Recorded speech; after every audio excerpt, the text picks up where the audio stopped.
Oh shit! I forgot. 1 second.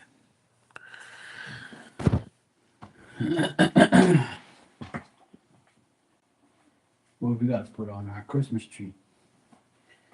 Then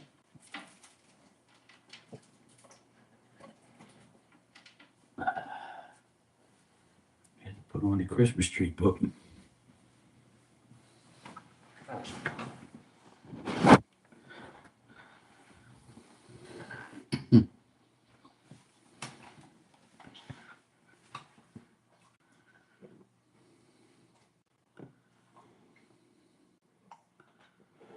We can turn off that. Turn off that TV too.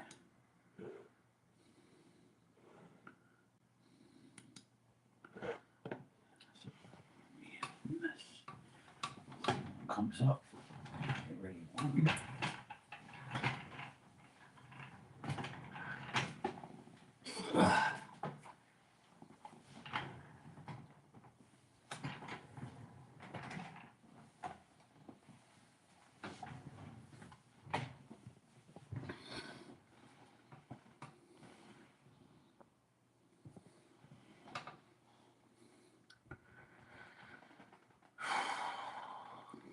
For fuck's sake.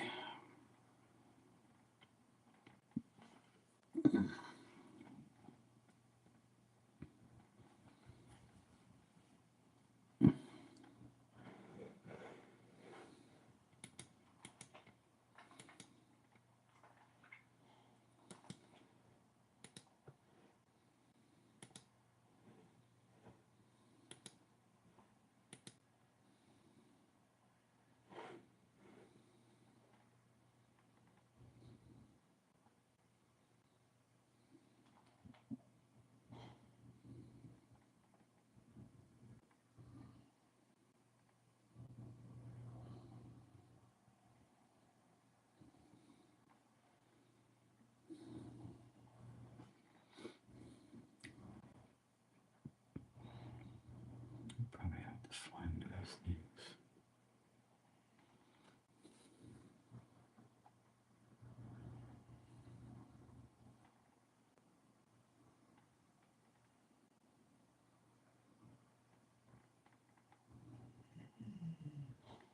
Hey, Actions, how you doing? How you been? Merry Christmas to you.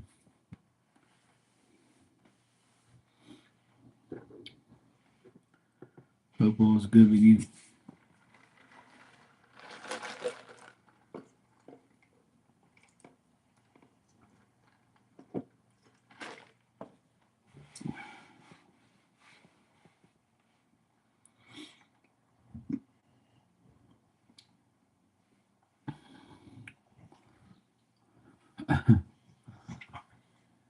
Are you watching the version of The Grinch?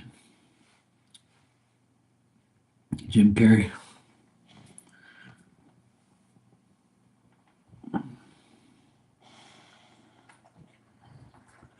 Every Christmas, I used to like watching the Grinch cartoon and Frosty the Snowman. That's what I always watched when I was a kid.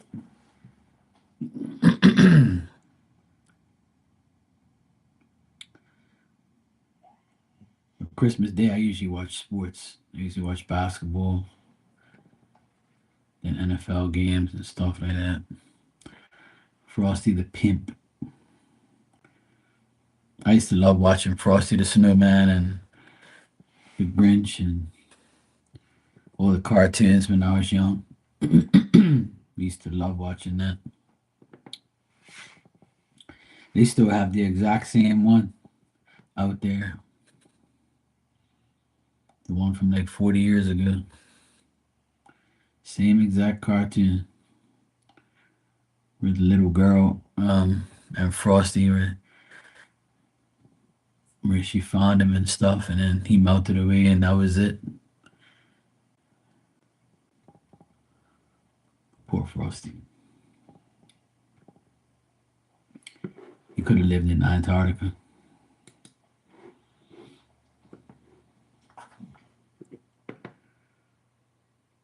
Also, I wonder if they have like like a Frosty the Snowman type of thing at Antarctica or somewhere where it's always got snow and it's always cold.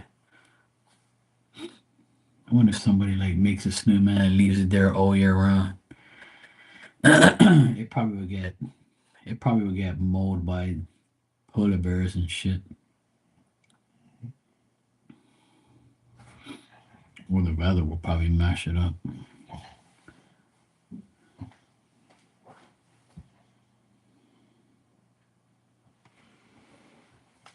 You okay, baby? What's the matter?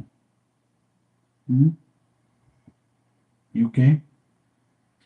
You go sleepies, okay? You stay here with us. Okay, baby?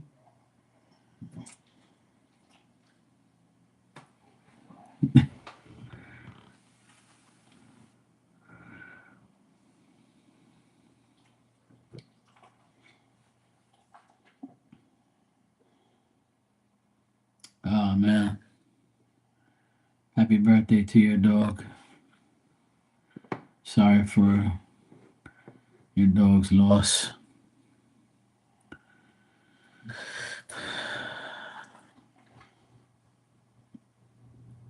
My dog is going 11 years old in February, and she's like pretty much,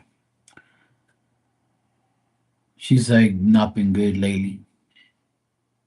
She's been pretty bad. I had to change her whole life. She's been on medication for the past month. She's not been doing good, but she's a lot better now than she was a month ago. But she's still like, she's deteriorating more and more every day. She can't hear properly. She barely hears anything. She can see pretty good, but her hearing is really bad.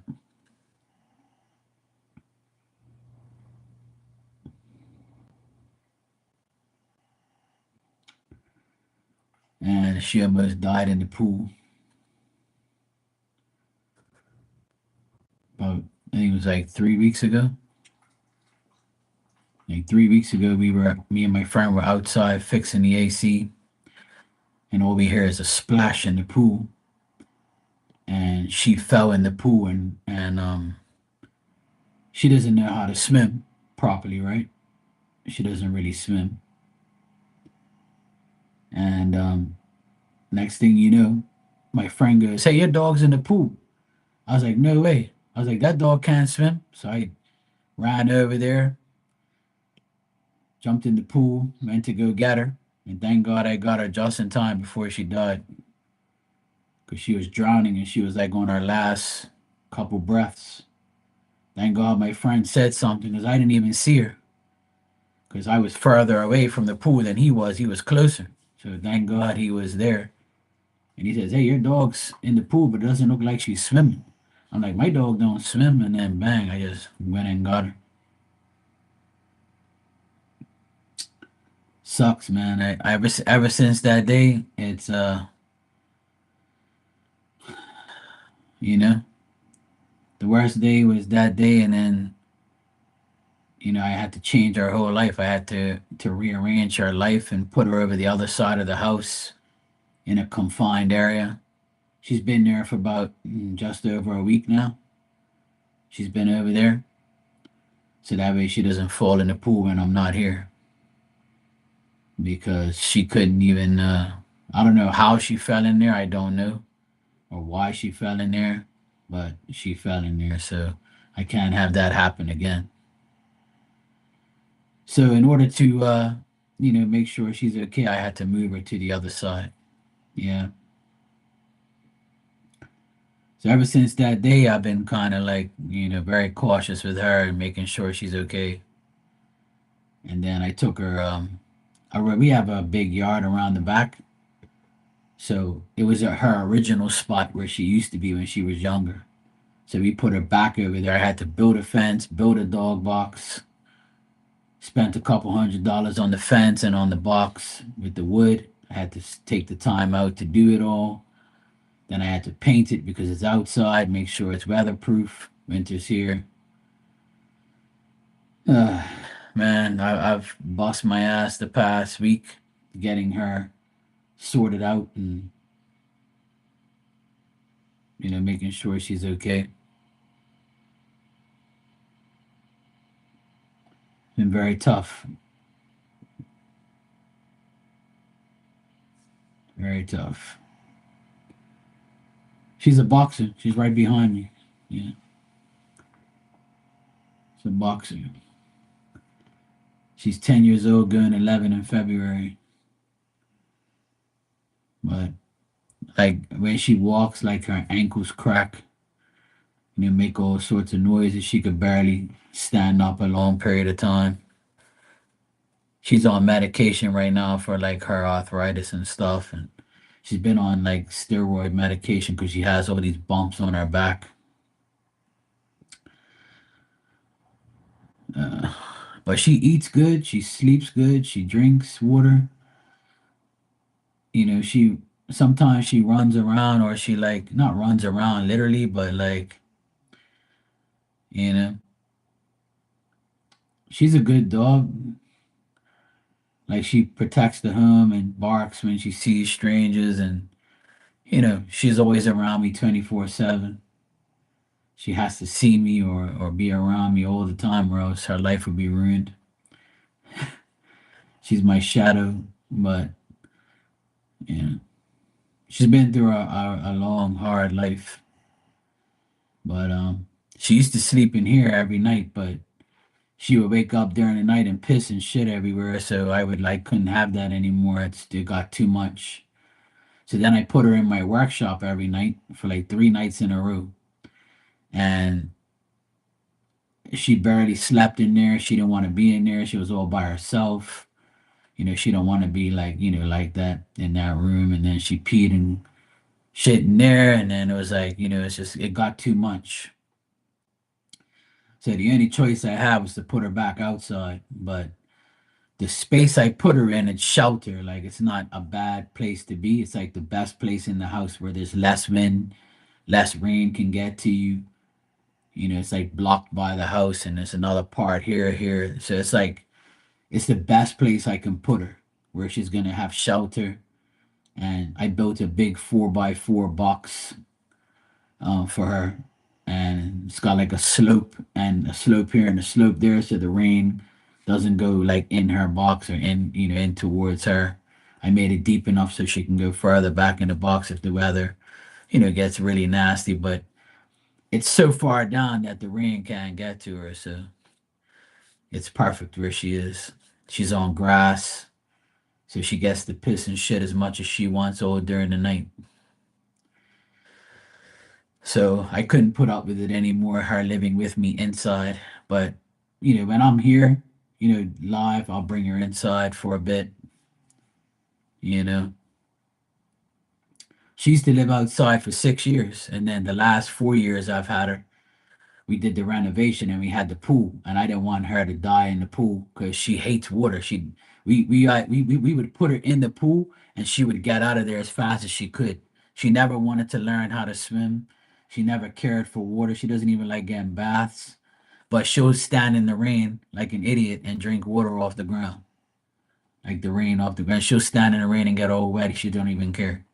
It don't make no sense. She's kind of dumb, but that's dogs for you.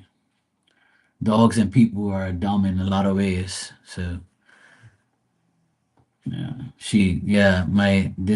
I had a pit bull for 15 years, and he didn't like getting baths either, but he'll be like, yeah, fuck it, I know the routine. I'm gonna get a bath. To hell with it, whatever. You know. He got used to it, but her, after all these years, she still hates it. She hates it with a passion. She can't stand it. And then when she fell in the pool and almost died the other day, she didn't learn her lesson. She kept going close to the pool, almost slipped in there, and again, I was watching her. I keep telling her, get away from the pool, and she doesn't listen. So she's just an ignorant dog. So in order to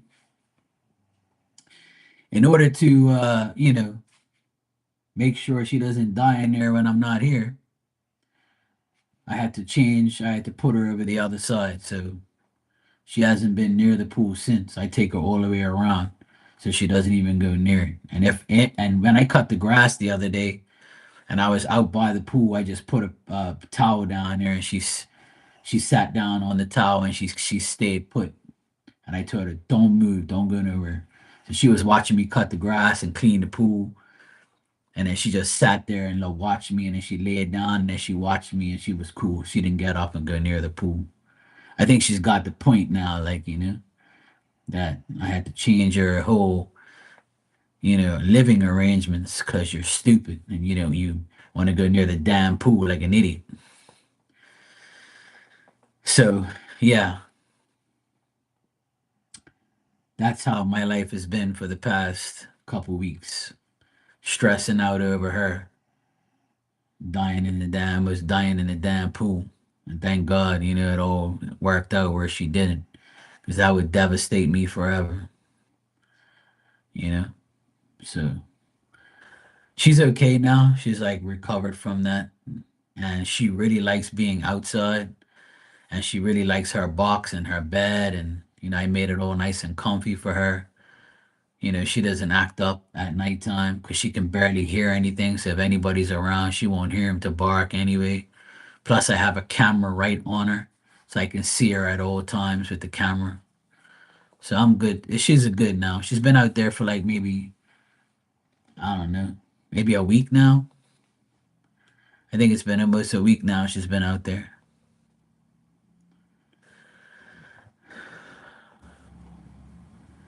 Yeah, I know the feeling. One of the worst days of my life was when I had to put down my pit bull. He had a blood clot in his leg, and they said if they were to operate on him, he would have died anyway. So he was like pretty much on his way out. He couldn't even walk. He barely was like, he was howling from pain. He already had his share of bullshit. 15 years is a long time for a dog, and I don't want to see him suffer anymore. It was a big decision I had to make, but, I left him there on the table alive, and it was probably one of the worst days of my life. But I had to do it for his own good. I don't want him to be howling every night like he was. He was howling every night in pain. I can't hear that shit no more. And, when you get old, you can't really do it. Like, you can't let them suffer like that. They have to go. So he couldn't even move. We had me and my dad at the time. My dad passed away 2 months ago too. So it's been very tough the past 2 months dealing with my dad's death, dealing with this damn dog. A few of my friends have passed away. One of my friends committed suicide 2 weeks ago. It's been tough, man. This has been a year that I'll never forget, and it's a year that I wanna be over soon. One more week in this fucking month will be this whole year will be gone. It's been very tough, man. It's been a tough year for me, like emotional wise, and losing my friends and my dad, almost losing my dog.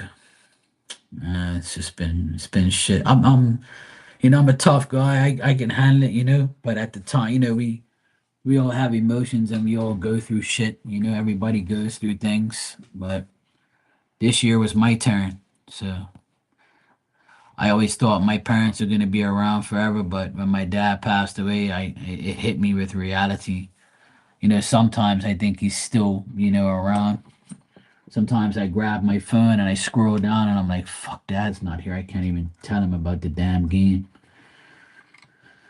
I don't know, man. It just doesn't seem real sometimes. And then some days, you obviously know, and some days you don't want to believe it. And then when somebody else passes away and you're like, fuck, man, this is just nuts. Like, it's one thing after another. So, yeah. Yeah, we are human, and we're gonna have emotions, and we're gonna have ups and downs and bad and good. There's years where, you know, I don't know anybody that dies, and then there's years where I know everyone that dies. So this year alone, at least 10 people I know have died. Like, I know who they are, and I've associated with them. You know, so it's pretty crazy. Yeah, Now I have to take care of my mom. You know. Yeah, I know. She's been very busy. She hasn't been around lately. She's been very super busy. I'm sure she can't wait for tomorrow to be her last day at work so she can have a break. Yeah. She hasn't been on in a while, but I keep in touch with her. We talk every week. Once a week, we'll say something or whatever. We'll speak to each other. Make sure she's okay.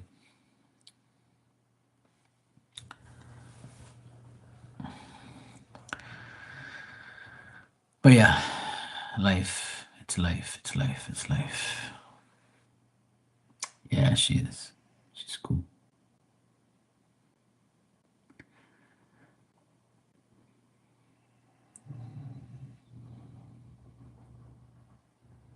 I'm sure she'll be on maybe this weekend or something or during Christmas time. I'm sure she'll be around because then she'll be free from her, doing her job and stuff. I'm sure she'll be cool. I'm sure she'll grace us with her presence.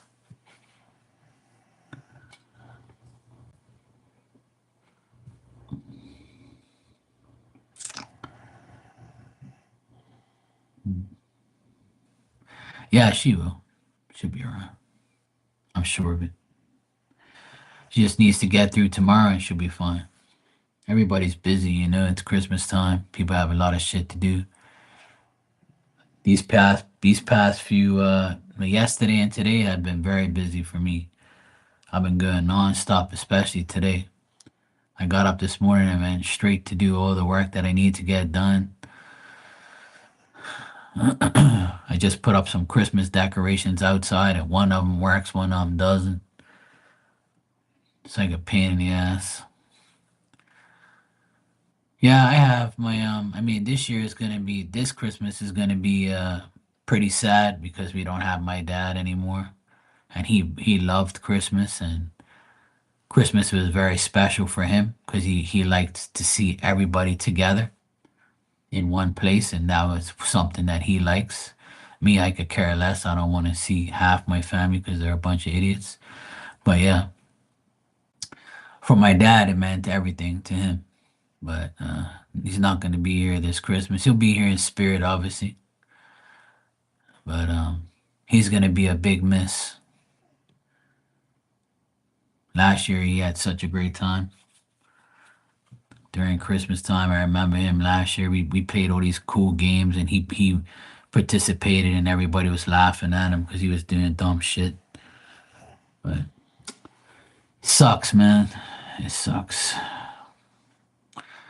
But every Christmas, I come on here and hang out with everybody. So I'll probably be here in the morning. I'll be here, and then later on at night, I'll be here again. I'm gonna try and have lunch with my mom so she's not alone, and then I'll be here after dinner when everybody leaves. I'll be here. We're having dinner here at the house for the whole family. So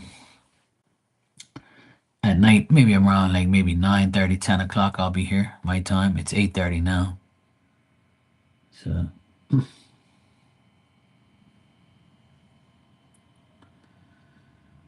I'll be here.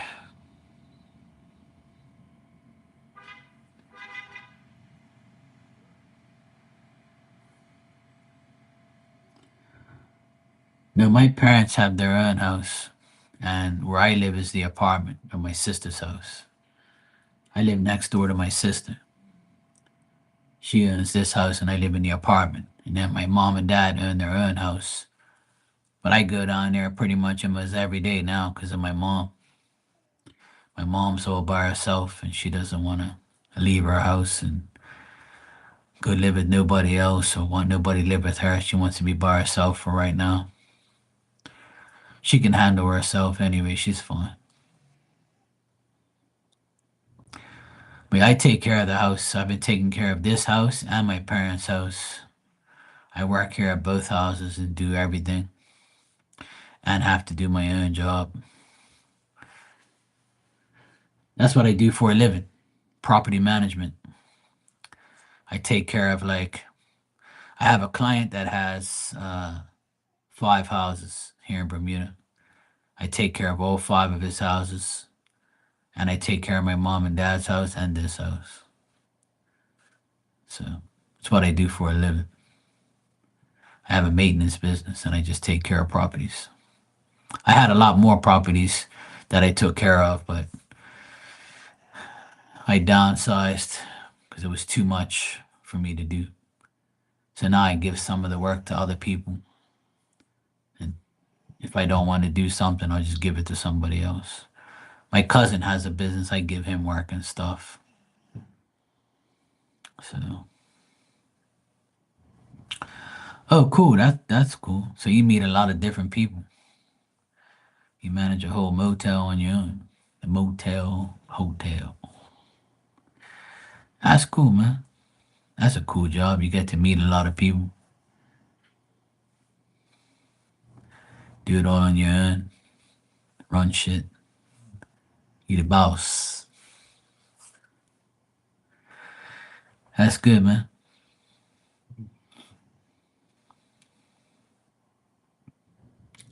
Pretty much anything to do with the house I know about. I just don't really do plumbing and shit. You've been the manager for 4 months? Oh, okay, so you just started then. How you like it so far? Like you like the job? You can see yourself there for years, or were you doing it temporary?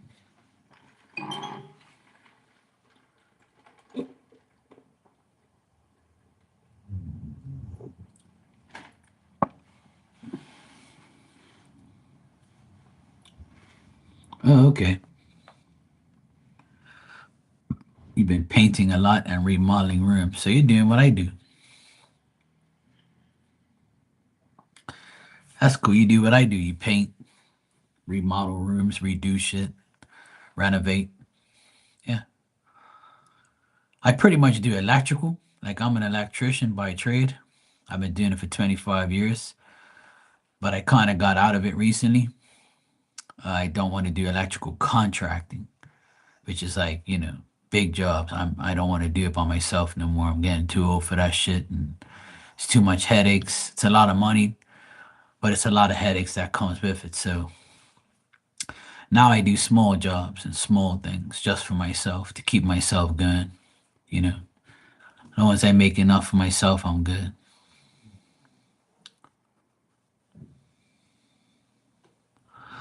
Oh, that's good, bro. That's good. That's good, man.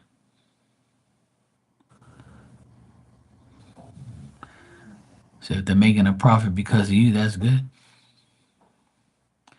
That's what I would say. It's something I love to do is renovate houses, like old houses, and make it new and make it better. Like especially like electrical stuff.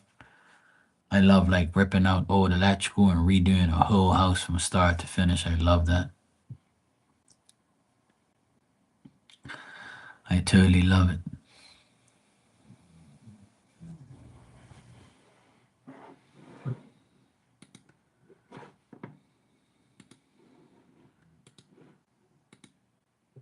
Sand, Motel, Van, or Texas.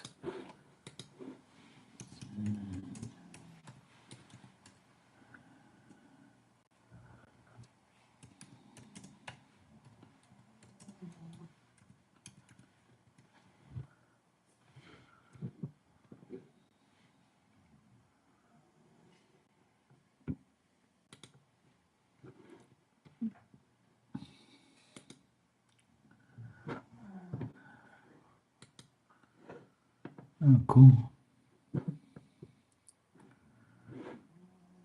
All my exes live in Texas. Rooms.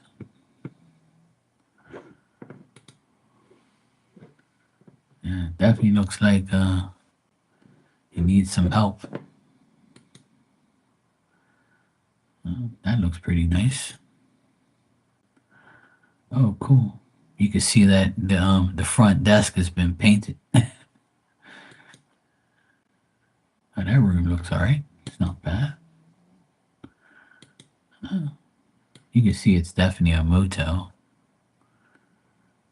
Yeah, it looks good. Not bad. You can see it's been renovated. You can see it's some areas been, some walls been freshly painted. And they got new vinyl floors on this one. Yeah, it looks good, bro. Not bad. It looks good. You're the living manager. You see, can go, bro. You're good, man. You're good. That's a good job, man. Hey, Mystical, how you doing? Hey, Dan, how you doing, bro? Yeah, don't leave that job. That's a good job, bro. Yeah, it's gonna take work, but you can see some of the old photos and the new photos. I think it's like the reception desk was like the brown varnished wood, and then it's been painted white. It looks a lot better. Then you can see some of the stuff like has been renovated, painted. You could tell. I can tell. Yeah, there's a good bit of pictures on there too. If I ever make my way that way, if I ever make my way that way, I can go hang out in Texas. You're blessed, Dan. Good to hear, bro. Yeah, I'm blessed today. It's been a good day. How you doing, Mystical? All good? You guys ready for Christmas? I finally put my tree and my lights up out in the back there. Thanks, bro. I appreciate that. I've always wanted to go to Texas. I know a lot of people in Texas. There's a lot of people from Texas and like that come in here. Tons of them. I know a few. You're doing well. Good to hear. Yeah, that's right. For you, it's Christmas Eve. Shit, that's right. You're a day ahead. Dang it. You're gonna have Christmas before me. That's so weird, huh? Like you're gonna have Christmas before everybody else. Well, people that live over that side of the world, they're gonna be all celebrating, and we're gonna be like, "Fuck, I gotta wait a whole another day." I remember like every New Year's, people are celebrating New Year's before we do. When I first was like young, like super young, and I didn't know the difference or time zones or anything, I remember looking on the TV and be like, "Hey, they're celebrating New Year's already," and they're like, "Oh, that's in Asia or whatever, or China or whatever the heck it was. They're way ahead of me too." So they were like, "Yeah, they're celebrating already. They're already in the next day." I'm like, "Huh? How the hell does that happen?" Then I was explained to me that we all live in different time zones. It's so crazy though how that happens. But it's cool though, it just shows you how the world is.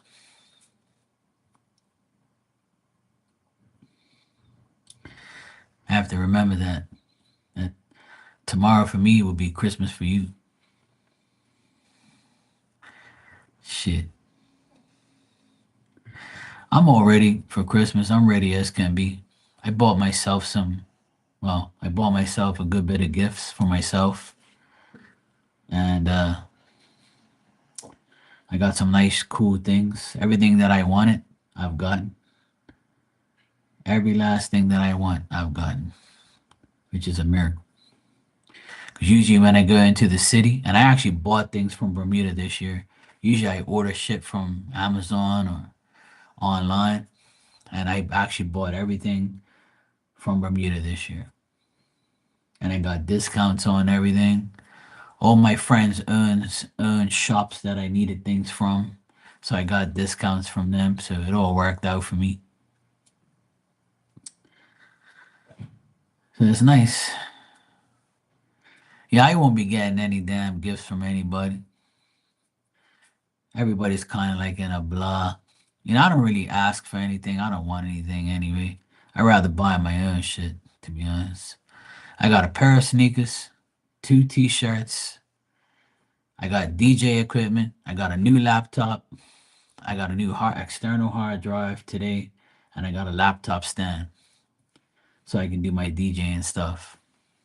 I had to buy all new like equipment, so because I have old shit and I have to upgrade. So I spent, you know, just over $1,000 on myself. I feel like I deserve it. So yeah, why not? I deserve it. Merry Christmas to me. Fuck it. That's what I say. And then I'm going to, on Boxing Day, I'm going to give my mom, I'm going to have a lobster with my mom and my sister, and that's going to be their Christmas present. Me making a nice lobster for them. They said that's fine with them. So we're good to go. There's the only two people I need to give gifts to. And then my six nephews, we don't buy gifts for them anymore because they're old enough now. We don't buy, gifts for them anymore. Their parents can do that. Because I give them a lot of shit anyway. I always buy things for them. Tonight for dinner, my nephew paid for dinner tonight.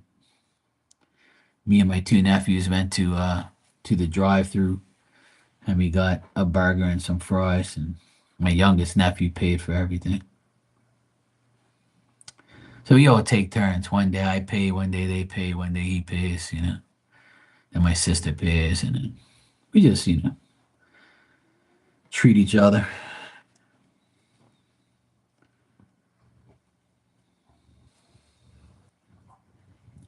You got cold this year? Shit. Somebody's got to be a bad boy actions. Somebody's got to be a bad boy. I've been a good boy sometimes. Most of the time, I've been a good boy. That's why I treated myself. Because Santa Claus ain't giving me nothing. He's like, F you. You ain't getting shit. And, like I said, we're old enough now. We don't really get gifts like that. We used to exchange gifts, all of us, and then we stopped a few years ago. Because it just got too expensive. And then some people would complain. And then, it got to the point where we were like, yeah, whatever.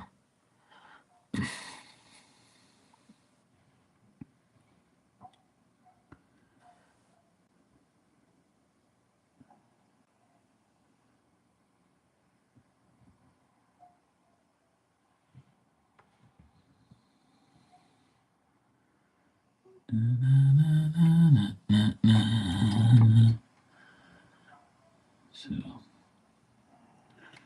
you're the Scrooge bah humbug. That's right. Somebody has to be, bro. It's okay. Sometimes I am. Yeah. I've been very blah this whole month.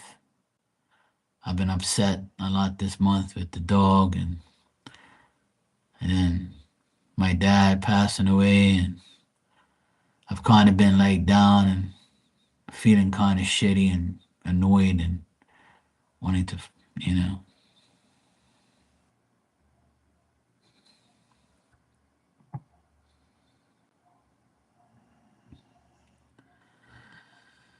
Sometimes I wanted to like break down and fucking cry sometimes.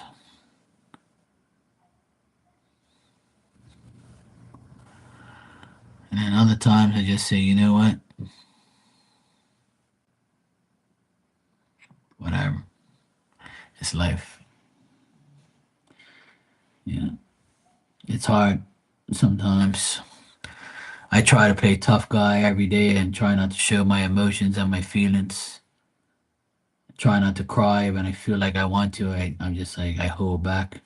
Then when I'm by myself and no one's around, I'll probably let out a few tears here and there.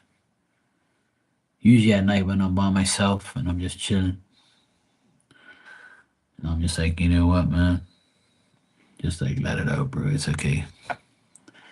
The Niners won yesterday. Yeah, I'm a Patriots fan. So I'm very happy this year. They're on the top. We first place.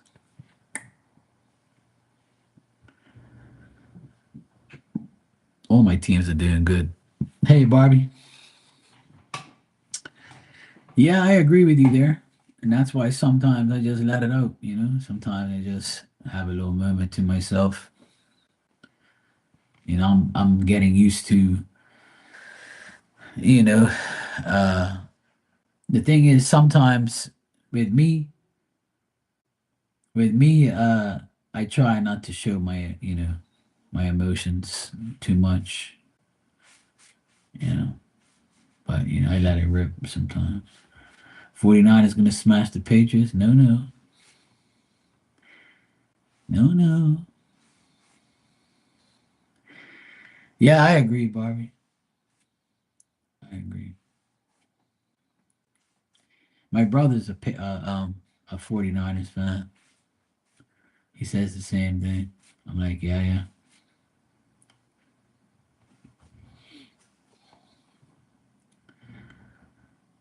Yeah, my brother, he's a 49ers fan, and I'm Patriots all day, every day. I'm actually happy this year because they're actually doing something. They're actually playing good and got a great record. It's a fucking miracle. I actually bought two T-shirts. That's one of them in the back there, and the other one I wore the other night.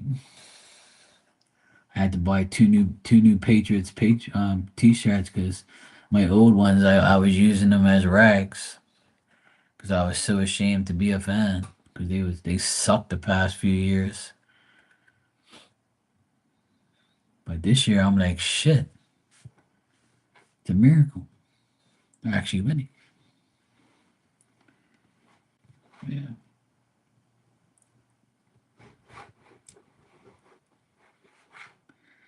But Barbie, I agree. There's no rules for grief.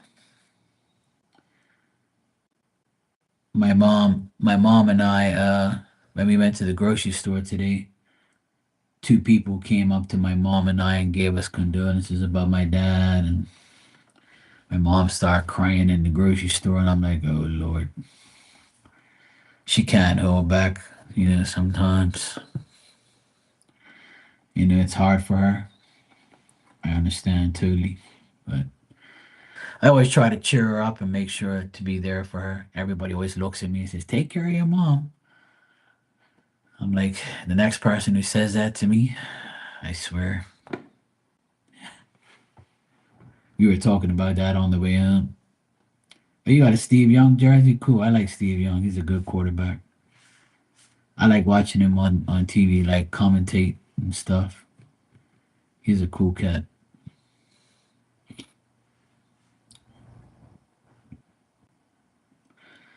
Yeah, we saw two elderly ladies, like the same age as my mom, and they gave her like condolences and stuff, and me and my friend. I saw my friend at the grocery store. He gave me his condolences and stuff. So, not everybody's been very supportive and very kind, which is like, you know, pretty cool, pretty good. It's kind of like, a weird feeling because you're not used to it. It's fresh. It's the first time. So yeah, but my mom's alright. She's good. I was with her for a while today. Yesterday we did the cassava pie, hung out there for a couple hours, and today I went there for an hour, made sure she got everything she needed, and you know, tomorrow morning I'm going there again, and we're gonna make the rice pudding. So I'm looking forward to making that because I really like it. Mama Dukes. Yeah, so tomorrow I'm gonna hang out with her again, and tomorrow she's gonna go church with the boys and my sister, and I'm skipping that part. I don't really want to go to church and all that, but church is my home, where I'm gonna be right here. I don't like to be around people. Yeah, I got the Christmas tree, the Christmas lights, Barb. I put the decorations outside too. Good to go. I finally put it up. See, I made my promise today. You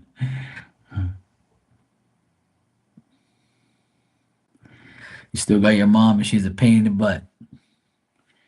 Yeah, my dad, he was a pain in my ass.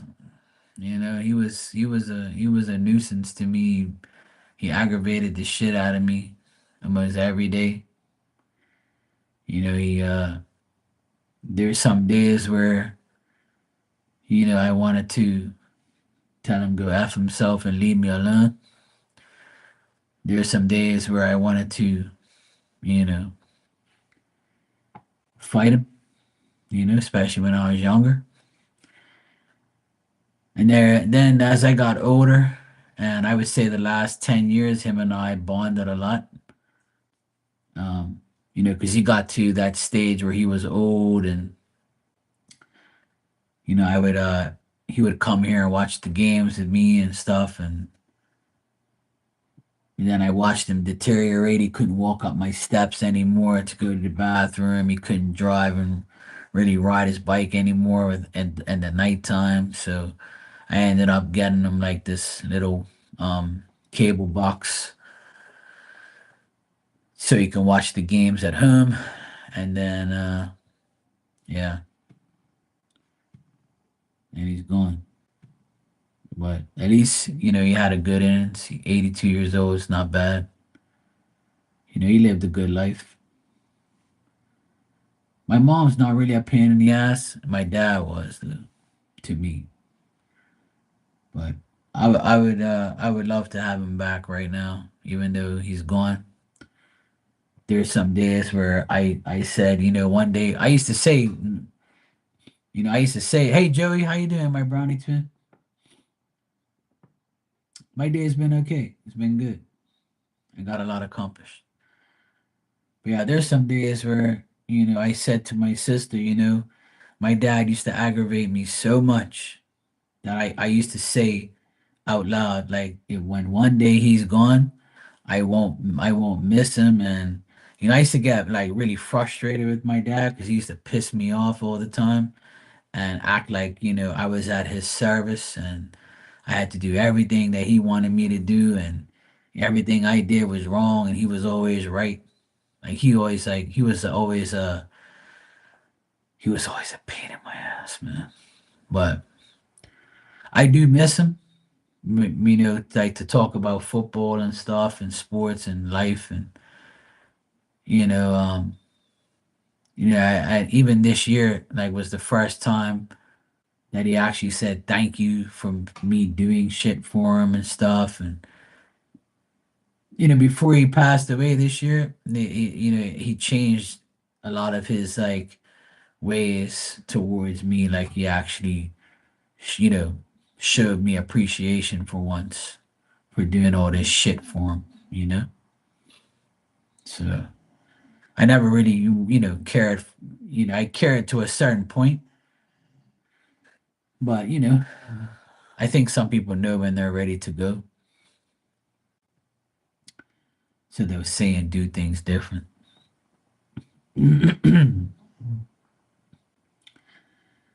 But he was a pain in the ass, man. But I still love him, man. I seen him in spirit a few times. Had a few dreams about him recently. No one else has told me they've had dreams about him. I've asked everybody in my family, "You guys dreamt about dad?" And they're like, "No." I was like, "I had two dreams about him already." So you know, him and I, we got closer in the last 10 years. But we weren't that close when we were young. We kind of despised each other when we were young. When I was younger and he was younger. But that's life.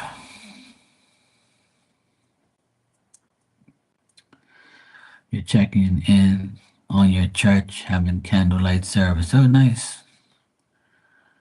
I just can't do church anymore, man. When I go to church, I feel weird. I just don't feel the same like I used to feel. And the last time I went to church was for my dad's funeral, and I don't really want to go to church like that. I pray every day, all day. God knows that I don't want to go to church. I don't want to see all these fucking idiots at church. I really don't have no time to be listening to the same thing over and over and over and over and over and over. So I don't want to go anymore, to be honest. I'll go when I absolutely have to, but I'm not just going to voluntarily go. To me, I have a whole different outlook on church and the people that go to church, you know. I know I do. I know I pray more than anyone that goes to that church. Probably not more than everyone, because obviously, people pray like me. But I know for a fact that I don't have to go. Upstairs in my room, I have my bureau and I have like my little tiny little altar upstairs with my Bible you know, and all my stuff up there, and I pray every day. And that's all that matters. Exactly, Joey. That's how I think every day. I don't really care to go to church like that. I feel like I don't have to. Like I was an altar boy for 8 years when I was young, from 8 to 16. I went to church every single day. You know, I was forced to go to church every Sunday by my parents, right up until I was 18. Then after that, I said, "Look, I ain't going to church. Leave me alone." So my parents were pissed that I didn't go. I was like, "Look, you can't force me to go to church no more. Leave me the fuck alone. You guys go to church every week, and you're the ones with the most problems." And then they would look at me and question me and get mad at me because Catholics have this weird, way where the Portuguese Catholics are worse. It's like they worship every damn body. And it's like, fuck off already, man. Leave me alone. Let me make my own decisions. Let me worship God on my own time. Like, I used to get so fucking mad at them. My mom knows. And my dad knows I'm not going to church. I don't want to do that. That's not my thing. I don't want to listen to no priest talk about the same shit over and over and over. The gospel this, the reading this. Man, I've heard that. You know how many times I've heard the Bible and the verses of the Bible every damn week for every year of my life? I know all that stuff already. I don't want to keep doing it every week, bro. Ain't no time for that. I'd rather stay home and pray every day. I ain't gotta go to church. Church is just a place where a bunch of idiots go to and act like they know what they're saying and what they're doing. It's actually sad, to be honest. I don't like to talk about religion too much because it offends people. But, when I say things about religion, people get mad at me, but I don't really give a fuck what you think anyway. I have a right to my own opinion.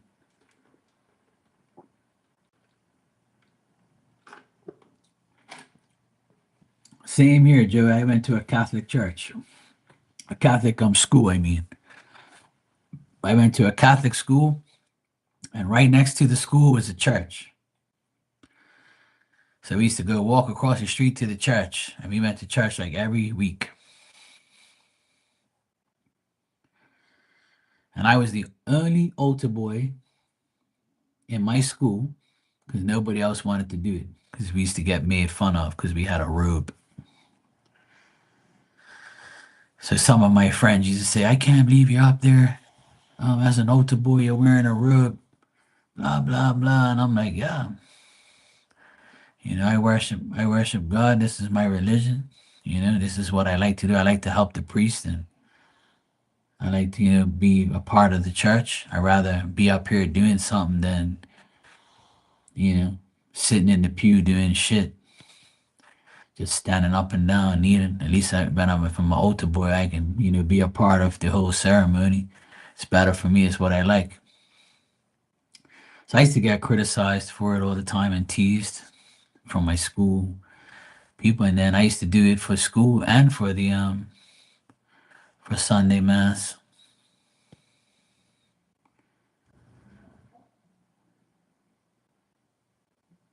So I've had my share of church, put it that way. I don't feel like I'm good. I want to go anymore. I really don't. Well, that's cool, Barbie.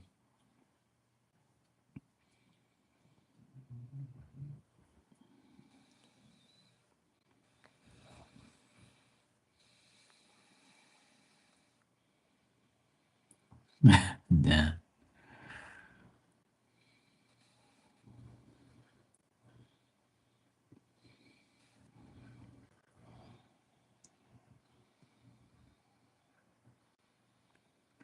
Oh, cool, Jay. I didn't know that you went through you did all of that.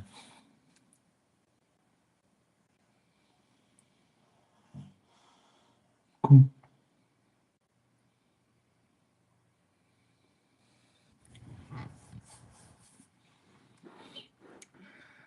That's pretty cool.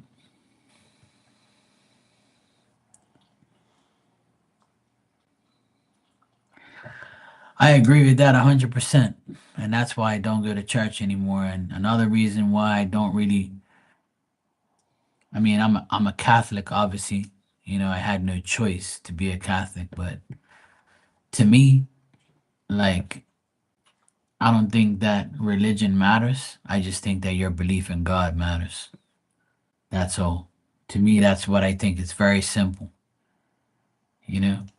And in the Bible, it doesn't say anything about Catholic religion. And that's another thing that gets me mad, you know? So, I don't know. Like, I had to go along with it, obviously, because my parents forced me to be that way. But now that I'm older and I have my own decision, I'm not going to change my religion or anything like that. That's not the point. The point is not religion. The point is your belief in God and belief in spirit that everything's going to work out. Because the Catholic religion has let me down many a times with their bullshit, with changing things, changing the words. They're like trying to make it better for people, but they're made it worse. Like that's why nobody goes to church no more because it's the same every day. You know. Yeah, we had a lot of nuns in my school too. My principals were nuns, and I had two nuns that were teachers, and they were like the worst ever.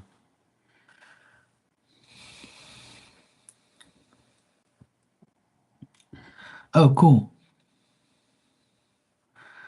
Oh, that's cool. I didn't know you did horseback riding and stuff and horse stuff.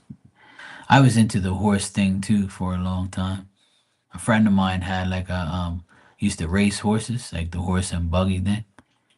And I used to like help clean the horse stable and I used to hang around horses and stuff. Some of my best friends had like racing horses. It was a thing back in the day. So I was a part of their team and a part of their crew and stuff. I used to love horses. Okay, yeah, sure. Get your laundry. Make sure you fold it up nice. Um,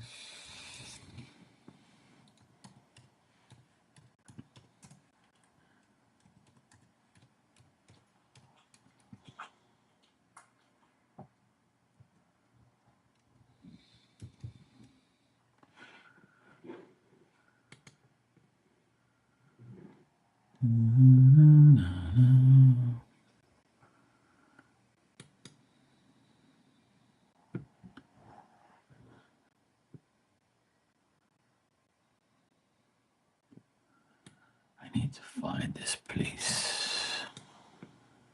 I can't remember what it's called now.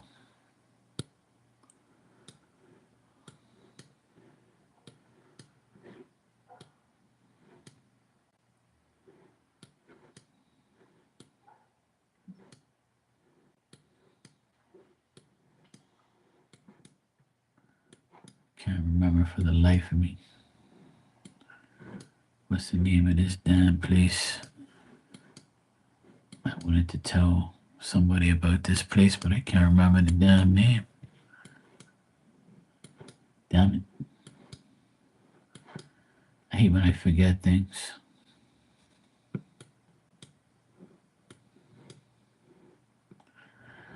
That's what happens when you get old.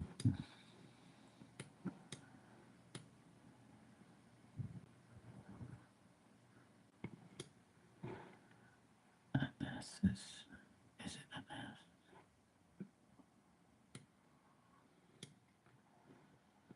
No, I don't think it's that. I gotta ask my sister again what the hell the name of this place is.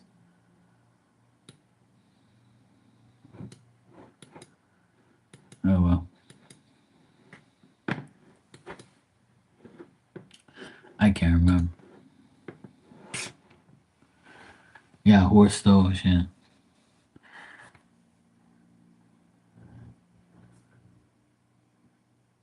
And you had a math teacher in college. She was a straight shooter and tried to help the men with new necks. My guy got smart and called her fat. He got so damn quiet and mad, I slid it under my desk.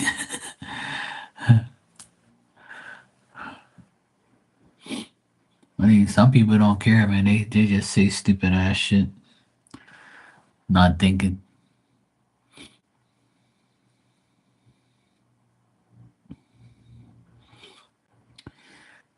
I always say that it doesn't matter what you look like or how you are. Somebody's gonna find a feature on you, something that they're gonna complain about, something they're gonna tease you about. There ain't no perfect situation. They'll find something to dish you for. That's for sure. There's gonna be something they're gonna dish you about.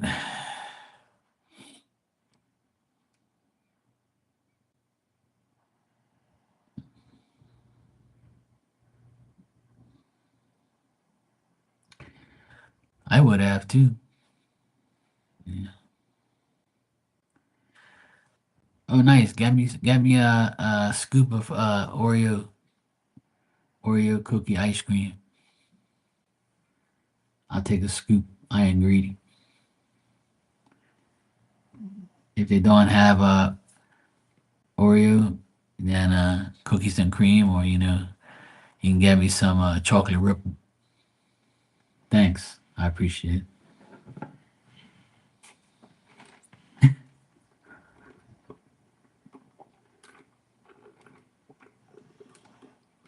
It's the rest of my Pepsi I have for dinner.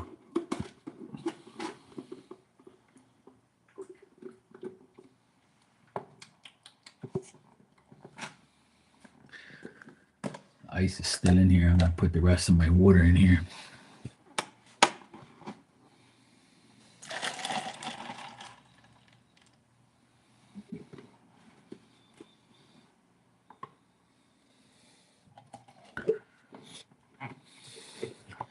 My teacher was about 5'9", 175. Oh yeah, that's a big chick. Galley Castle, how you doing?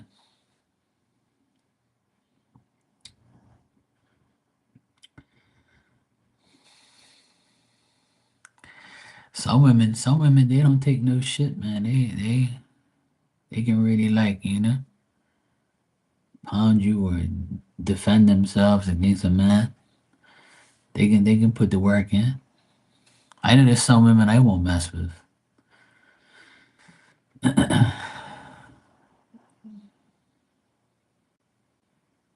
There's like this there's like this big chick here that gives out tickets. She's like a traffic warden. She's married to a friend of mine. She's like a big chick, and ain't nobody gonna say nothing to her. She's even got that mad face look and everything.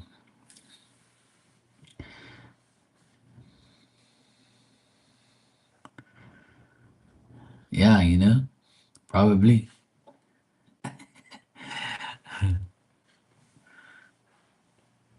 Yeah, she probably did.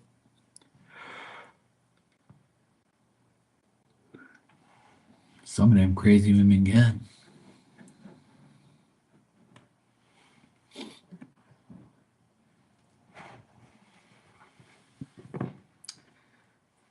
Gally, thanks for the donation. You can ask your question when you're ready. I appreciate it. Thank you.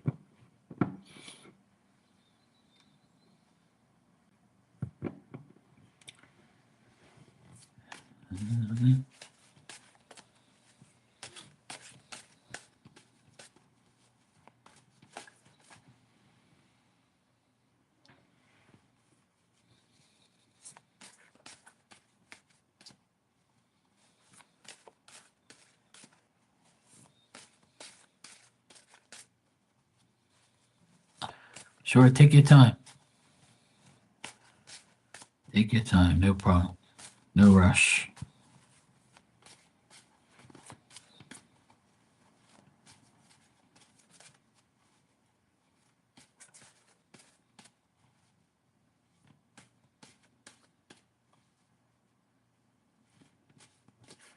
Today's Tuesday, right? Yeah.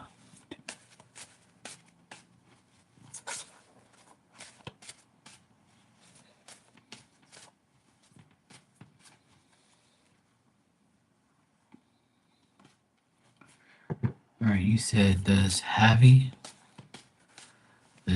want to be more than friends with N?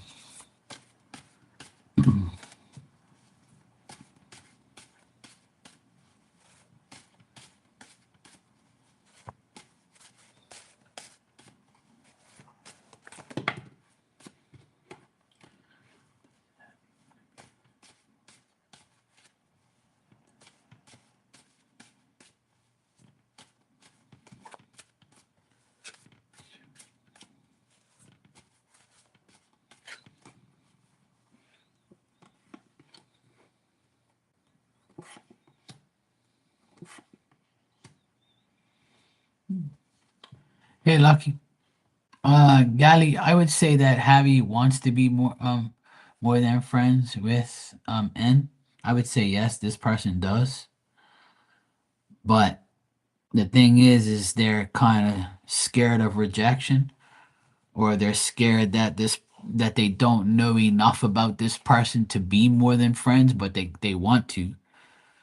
So the key word is they want to, but they don't know if they are because they still need to figure out more things about this person, and this person that I would say they think that N is somebody who still perceives the unknown, like they don't really know enough about them, or they think they know them but they really don't, so they're taking their time. I feel like this person is going to make efforts, and things are going to make they're going to have progress over the next month or so. I think things will progress between them, but yeah, that could be it. I don't really see like a love relationship, that type of stuff, but want is something that when you say want, that's like, yes, I want a relationship with that. I want to be more than friends with this person, but you know, you know. But I don't think that, it's actually going to, happen. But I would say this person wants, I really like wants to be more than friends, but they're kind of they know that it could turn out bad. It could turn out to be something that, works and not work. No, I would say not really. No, I don't really see romantic stuff here. Like I said, the word want means, like, yeah, I want it, but I don't really need it, or I want it, but I don't know if it's going to happen. I want it, but, maybe not. But the way the cards have come out, it's telling me that this person doesn't really know if it's a good idea, but they want it, but they don't know if it's going to turn out good enough, or if that person wants them, you know? So I would say Javi wants to be more than friends, but but this person knows that it's a risk and it's something that could turn good or bad. So they rather just take it slow and see how it goes. But for right now, I would say it's not going to be turned into a relationship quite just yet. Yeah. There's like a, yeah. As long as it makes sense, then that's all that matters. Yeah. But I don't really see them, like a love thing or a romantic thing. I just see like a, yeah, I would date the person. I would want more, but I don't know. It's kind of a risk. So yeah, that's what I get.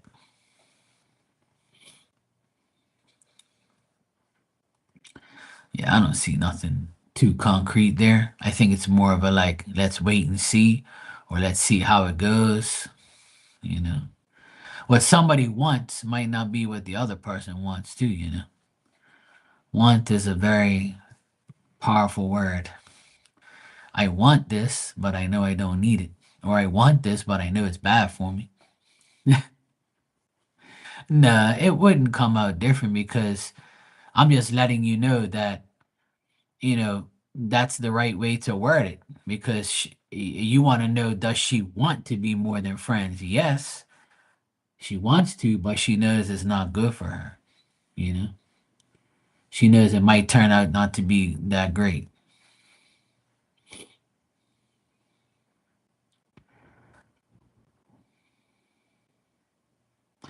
Yeah, pretty much. But I'm just saying, like, even you're asking me if they want to be more than friends. Yes, but what about that the other person? The other person might not want the same thing.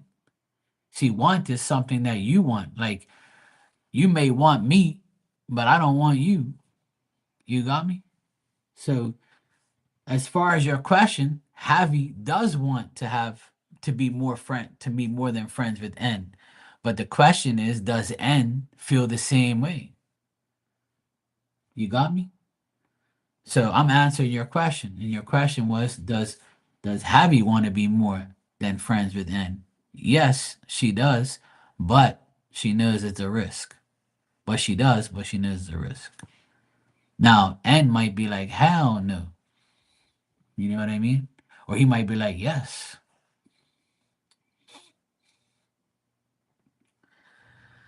Right. That's my point, you know? So yeah. That's the point I'm trying to make. Like you might want me, but I might not want you. And that's usually the case, there has to be a mutual, there has to be a mutual like, agreement there, Like I'll be like, you want me? Oh hell no. I don't want you. You're a pain in my ass. Yeah, so yeah, rejection is God's protection. That's what I say. If somebody rejects you, that's a good thing. I mean, it's not good because you don't want to be rejected because you want that person. Remember, want. But God says, you don't need this idiot. Let them reject you. It's good. We don't want that. That's God's protection. You know, it's just the way it is sometimes. Rejection could be a good thing. It's saving you from getting involved with someone that's bad or somebody that's gonna break your heart eventually. You know what I mean? That's not my biggest fear, but I'm sure it's most men's fear, yeah, because a woman, a man wants a woman, and when he gets rejected, it makes him feel like, nobody wants me, or, I really wanted her, but she don't want me. I've been rejected once or twice in my life. It didn't break my heart because I've rejected probably two or three women in my life that I don't want either. I'm like, you like me, that's nice. I don't like you. Goodbye. Like, you're an asshole. I'm like, I'm just telling you the truth. I don't want nothing to do with you. I know who you are. You're a rotten hoe. I don't need you. Hell no. No, you won't. It's fucked up, and it's life. You're welcome, Gabby.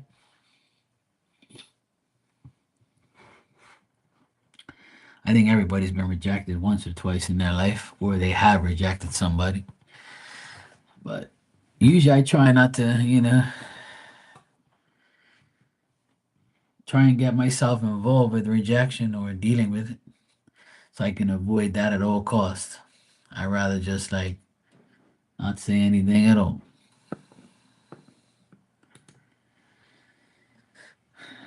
Yeah, I would say that they do, yeah. Yeah. Well, that's good. Hey, it's a part of life.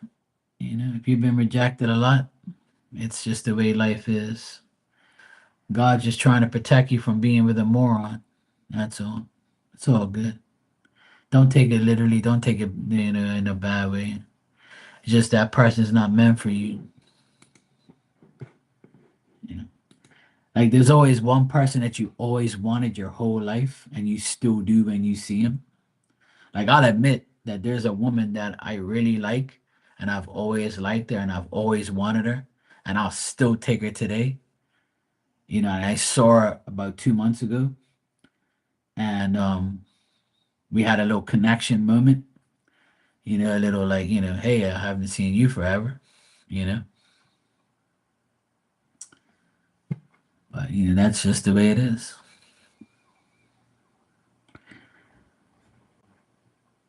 Yeah, I'm sure. I'm sure Abby does. Yeah, from the cards, what the cards say, I'm sure she does like her. Yeah, there's nothing there that says that he doesn't. You know,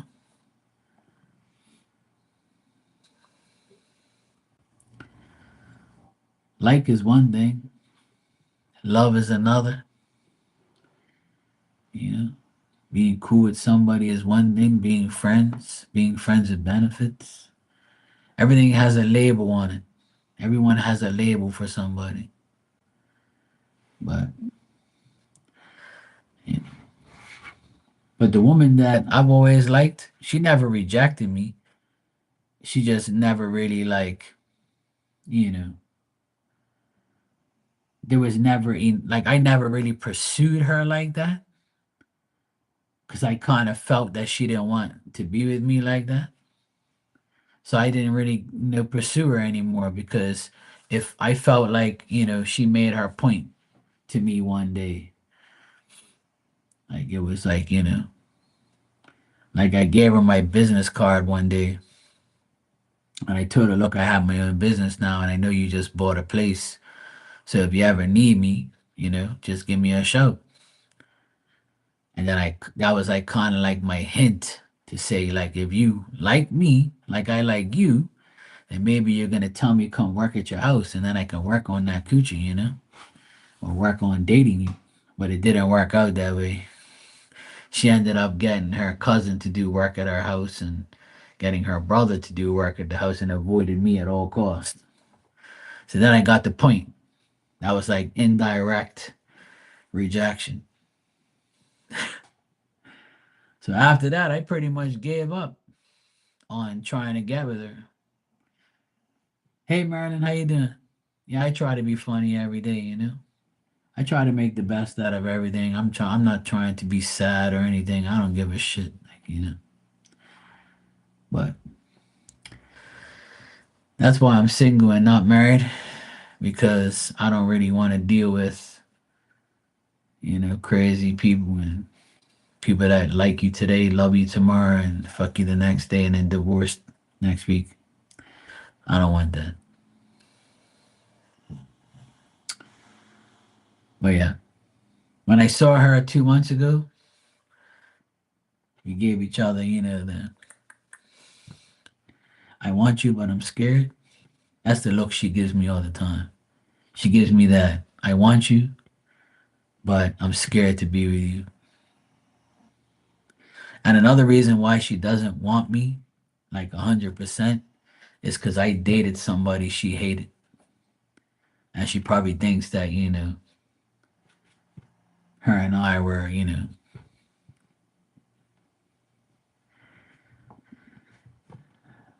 but so she's kind of mad at me now. You know how women are. If you fucked her, you're not gonna fuck me. Hell no. I hate that bitch. Oh, if you think that, why don't you just ask me? I'll be honest. I'll tell you if I did or didn't. You know? Yeah. Somebody's got to entertain. Your laundry's put away and dinner is heating up. What you having for dinner, Joey? I had a burger with fries with my nephew.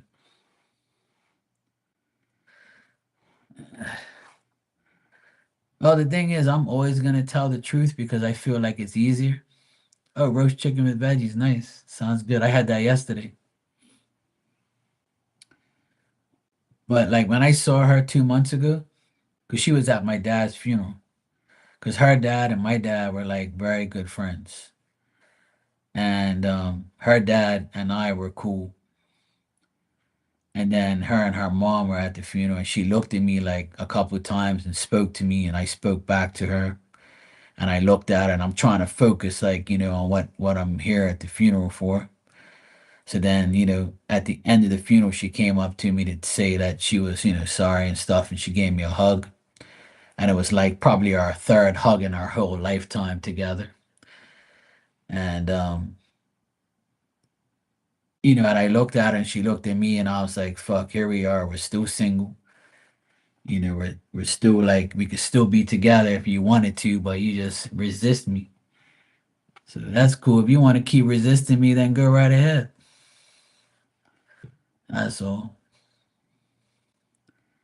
I don't really give a shit no more. And I think she understands that I don't really give a fuck. She's beautiful and stuff, and you know, but I'm sure she probably has like guys all over her all day, every day. But she yeah, we're just friends. That's the way it should be. We did date briefly back in the day, years ago, but she was just weird, man.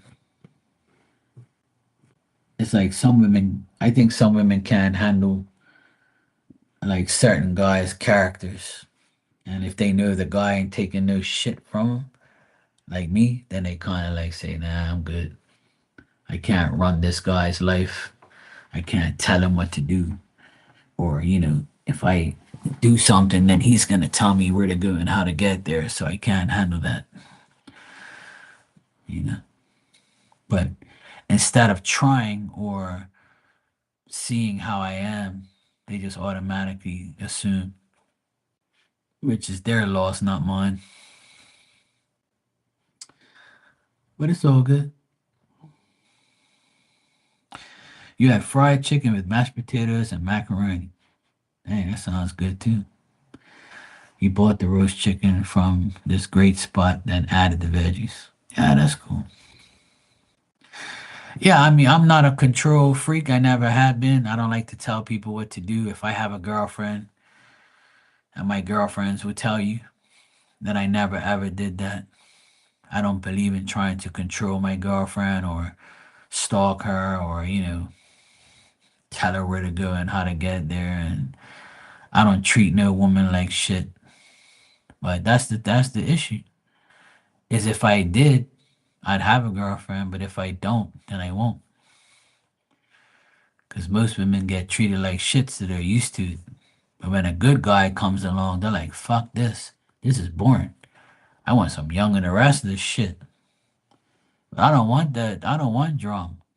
I don't want to argue with you every single week and every day. And, I don't want to argue with no person that I love every day. Hell no. Or I don't, you want to go hang out with your friends, go right ahead. I need time away from your ass anyway. Yeah.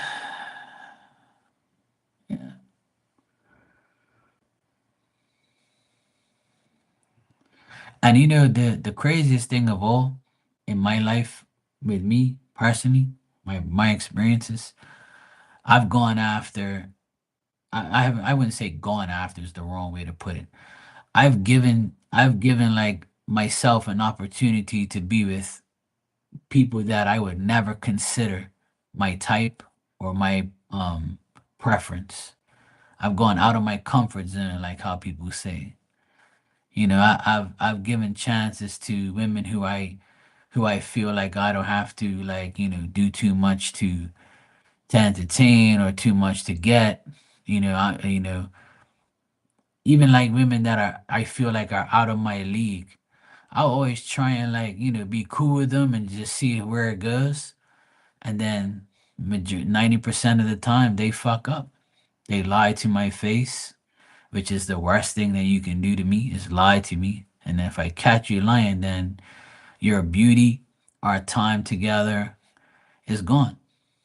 Because I'm not dealing with nobody who lies to my face, literally. Because if you do it once, you're going to do it a few times until I get fed up. So when you do it once now, in this time of my life, you won't be doing it no more. So that's a wrap for me. I can't handle people who lie to my face. Friends, family, women, whatever. So that ain't fucking happen. I'm not gonna lie to you. You lied to me, that's a wrap. We're done. Take it or leave it. So we can know each other for a whole year. And as soon all you gotta do is lie to my face and it be like some fucked up shit. I'll never trust you again and then I won't want you no more. Cause there's no reason for you to lie to my face. Like that shit's annoying as hell. And it's happened way too many times for me to like accept it. It's not happening.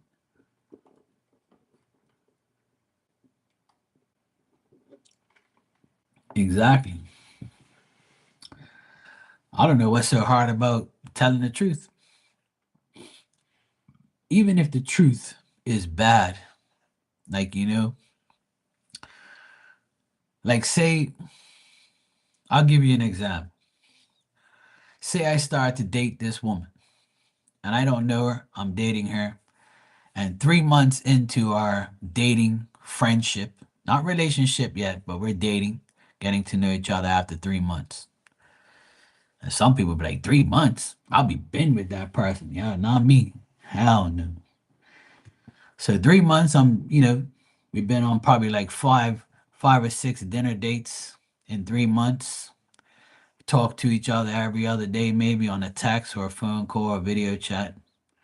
Let's just say 3 months. I'm your friend and we're dating. We're getting to know each other. And you say to me, I say to you, hey, what are you doing for Christmas? Oh, I'm gonna be with my family, and um, I'm going to my mom's and my dad's, and we're gonna have family. My sister's gonna be there, and my cousins, and we're gonna be there. And I said, okay, cool. Yeah, I'm gonna be here at my family's house, blah blah blah. And then you get on an airplane and go away somewhere, and you don't tell me. Do you think that's right? That you lied in my face about where you're going to be, but then you're on an airplane going to Lord knows where, and I find out. See what I'm saying? So how could you even like want to be around somebody like that? You know, that to me is like no, that ain't fucking happen. Because if it was the other way around, the first thing you would say is, "Why did you lie to me? I found out, you know, that you're away." I was like, "Well, you're not my woman." And she could say the same thing. Well, you're not my man. Yeah, but we're dating. I've known you for 3 months. You couldn't tell me that you're going away for Christmas. And why? Because you're hiding it because you're probably going away to go get some dick from some other guy for Christmas. You wanted a candy cane from some other guy that you're dating online or some bullshit, and you're lying. And you're trying to play me and play this other dude. But it ain't gonna happen, sweetheart. Because if you lied to me about that, that means you're doing some bullshit. Now, if you say, hey, I'm going away for Christmas, I'm going to go, hang out with my sister in college, or, I'm going to go to my auntie's house or some bullshit like that, I'll be like, all right, cool, have fun. That's all. Simple as that. Yeah, exactly. Say the truth. Exactly. Jack in the Box. Hey, Marilyn, how you been? So, yeah, I mean, everybody's been through, the lies and bullshit and messed up relationships. It's a part of life, but lying is a no-no. I can tell you a story about when I was about 26 maybe, and my sister introduced me to a woman that she was working with that liked me. And I said, "Look, this girl's like, you know, she's a bit younger than me, not that much younger. She was about 7 years younger than me." And I said, "Look, she's fresh off a long-term relationship. I don't really want to date nobody like that or get involved with anybody like that because she might be using me to get her man back or something, right?" And I'm not getting my sister's like, "No, no, she's cool, And I was like taking my sister's word for it. And I was like, "Look, this girl's not even my type, like, I don't really want to deal with her. I don't want nobody rebounding off of me. I don't want this girl's ex coming around me talking no shit. I'm gonna knock his ass up." So I tried to avoid it. But then my sister gave her my damn number and she started talking to me on MSN Messenger. Remember that? I'm going back years ago, right? And I already made up my mind that I wasn't going to get involved with somebody in a long term relationship. And then I ended up, giving her a chance. And then her and I started dating. And then when I was DJing at the time, so she would come and see me. She'd be at the parties, all around me, so everybody knew we were kind of dating and kind of togetherish type of thing. So then I saw her man, her ex man, and he didn't say nothing to me. He was with some next chick that he's still with right now. So when he left her, he married this chick and had kids with her, and he's still with her. So this is like 20 something years ago. So and this chick I'm talking about, she's married and has got kids too. But thank God it weren't with me. So one day I called her and I said, "Hey, what you up to? You want to, hang out Sunday? I'm not really doing anything. I have no games to watch. You want to go hang out somewhere?" And she's like, "Oh, I'm sick. I don't feel well, so I'm gonna stay home. I don't want to give you my code." And she was like, and I was like, "Yeah." I kind of got like a weird feeling, right? Because the day before she was perfectly fine.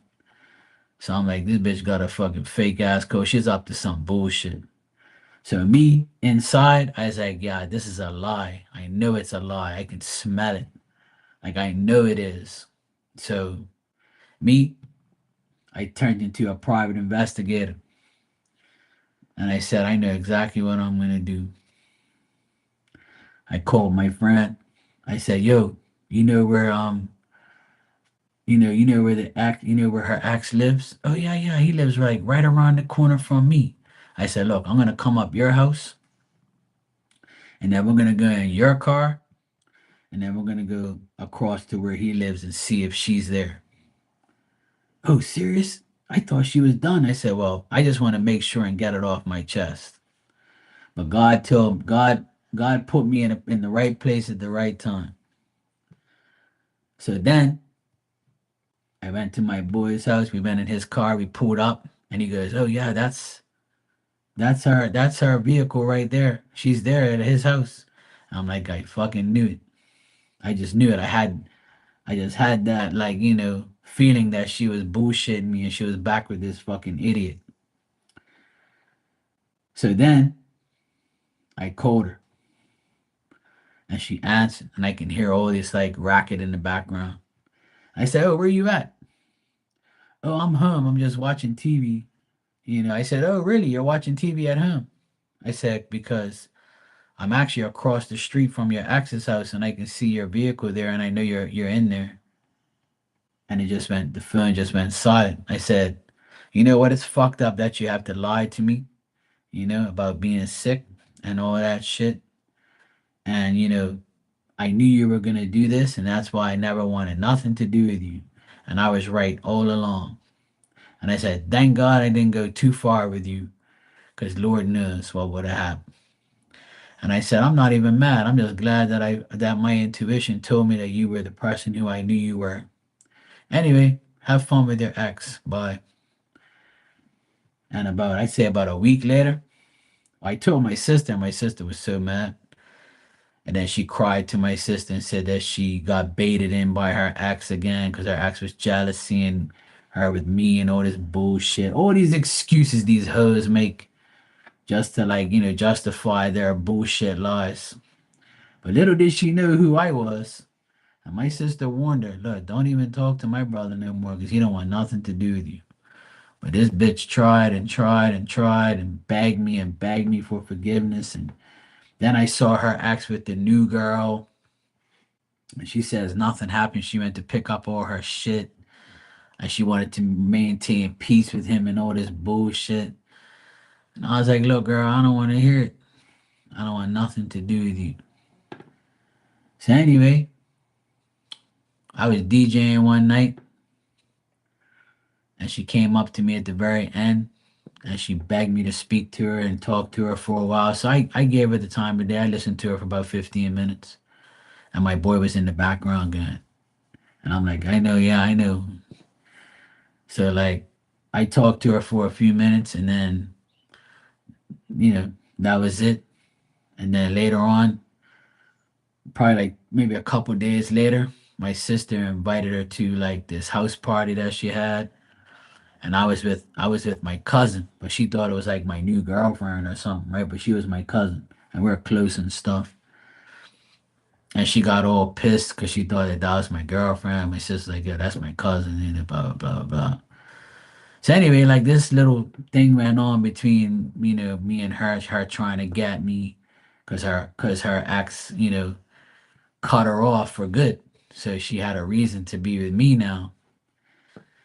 But that didn't work for too long. And then next thing you know, I see her with another guy. After her telling me blue in the face, "I'm not gonna be with nobody. I want you," and this and that. I'm like, this bitch must think I was born yesterday and I came out of an elephant and I just came into the world. So anyway, I had like a long, maybe year and a half on and off with this girl. Just her like trying to con me into believing that she was somebody she wasn't. And after dealing with people like her, I didn't want to like be involved with anybody else. She like kind of turned me off from being with anybody because just seeing the manipulative, lying, bitch that she was, it turned me off from giving anybody else a chance. So it took me like probably a couple years before I got attached to another person because I knew that not everybody's the same, right? So in between then and now, there's been a few people here and there that I was interested in and probably dated, but I've never really had a long-term serious relationship with anybody because I can't trust you as far as I can throw you. I can't trust these people, man. Even friends, even family. It's not even about relationships or women. I'm talking about like guys too, friends, family, and people. Even people on here, lying to me all the time and lying about shit because you can't even like be honest for like a week. It's like so annoying. It's so annoying not trusting, not like.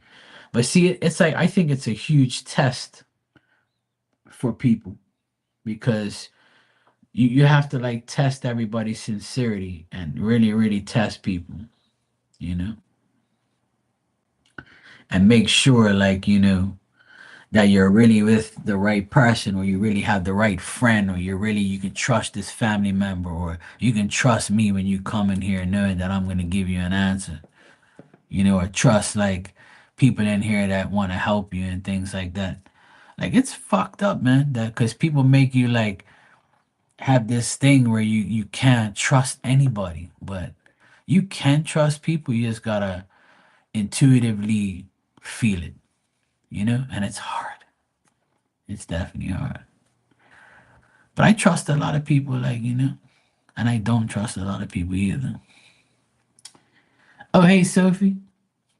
How you doing? Happy birthday in a couple days. Happy early birthday. And I hope you have a great Christmas, too. You're lucky. You got Christmas and a birthday. Shit. You got pure presents coming up this week. Marilyn, thanks for the super chat. Um, Barbie, you said I've been lied to on the last two guys. It's not worth the waste of time. Yeah, I know. See? I got women lying to me. You got men lying to you. See, it's not just women. It's not just women. It's not just men. It's both.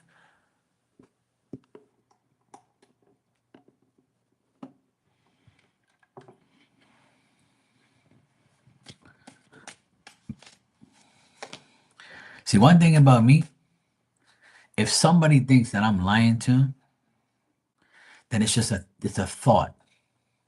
And then when they see that I'm not lying, they're like, fuck, I can trust Mark because he ain't lying. He said he was gonna do this and he did it. Or he says he's that and he is. You see what I mean? So like I don't mind proving to you that you can trust me. Because I want you to trust me. I want you to believe me.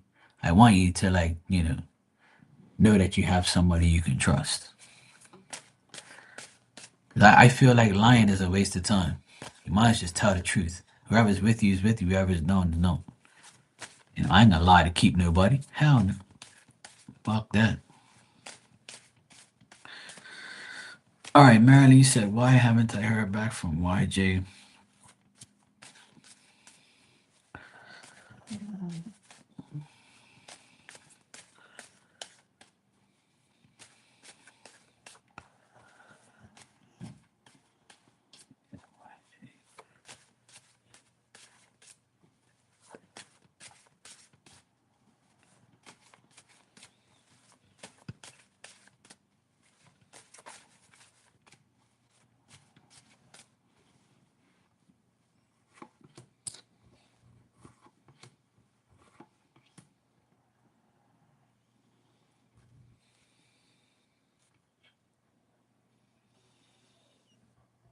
I believe that this person, YJ,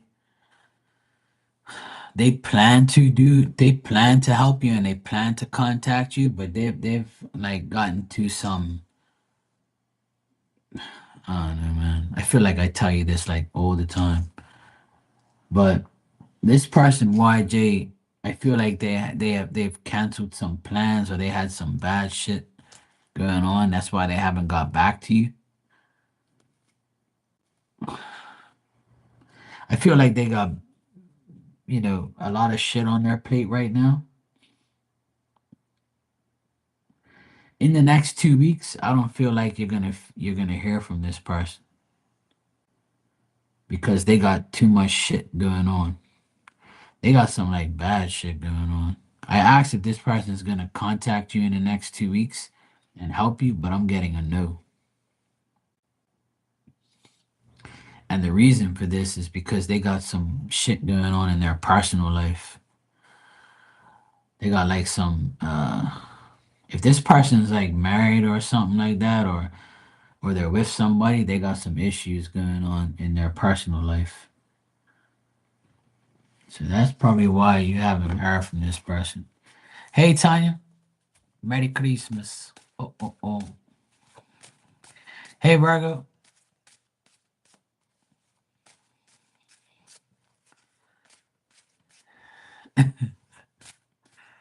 Ninja was in here the other day. She came by to say hi.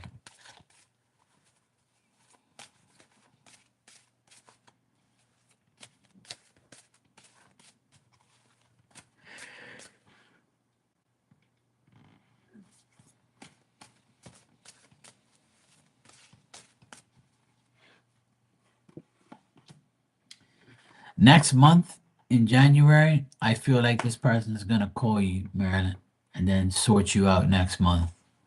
But from like now to the end of the month, and then even like early first week, I don't think this person is gonna really like contact you. But in the month of January, they will get back to you. But right now, they got a lot of shit going on. But I would say this person is going to eventually contact you and deal with you in the month of January. I asked in the month of January, will this person contact you and help you? It says yes. So we'll leave it at that for now. I mean, at the end of the day, it's Christmas time. People ain't really, gonna sit there and be worrying about other things but themselves. But I feel like they got some shit going on.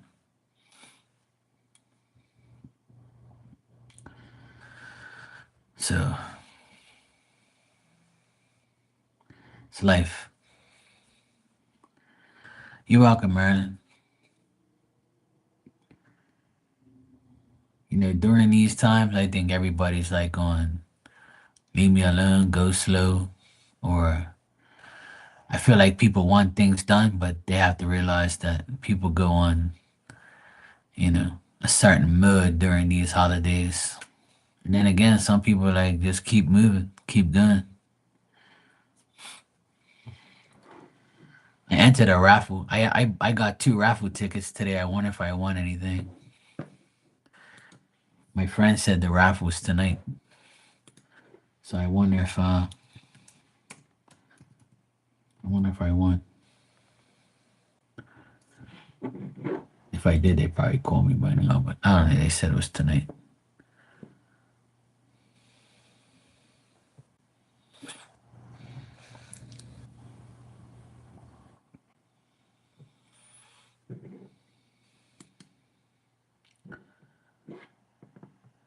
Doesn't say anything on their website,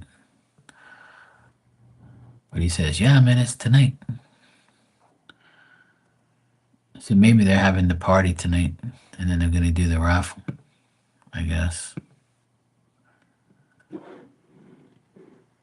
I probably ain't gonna win. I hardly ever. I don't think I've ever won a raffle thing in my life. Shit.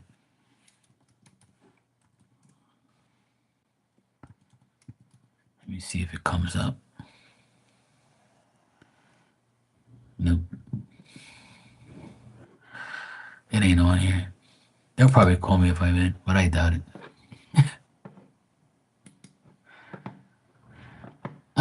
Me too, Marilyn. I'm not really like involved, even though I got my tree up, you know. Even though I got my tree up today and my lights on and everything, and I had the decorations on outside too. I mean, I like Christmas to a certain point. I like certain things about Christmas. What I like about Christmas the most is I get to see all my nephews on that day. because we all get together on Christmas. That's one year. That's one day of the year we all see each other. So when I see all six of my nephews and we all hang out at the table and talk shit together for hours, you know, that's the only thing I like about Christmas is I get to see, everybody that I love and care about. And, we talk shit and we have fun and we get to watch basketball on TV all day and sports, and it's like a sportsy holiday weekend for me, so I love sports, so it's fine for me. That's the only thing I like about Christmas, really. Um, there's a lot of family members that come here I don't like, but it doesn't bother me. I don't really care. I just go in another room.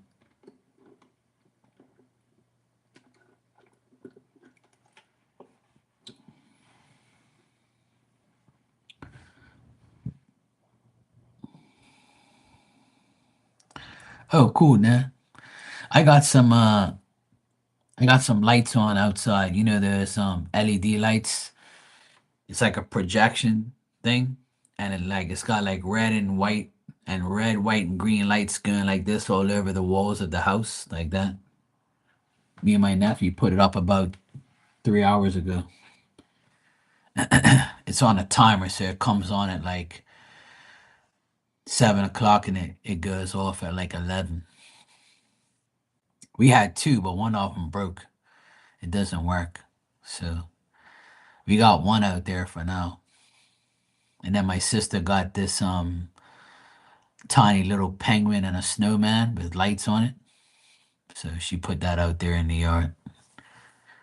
But last year we had a blow up snowman, but it got beat up by the wind and it ended up breaking.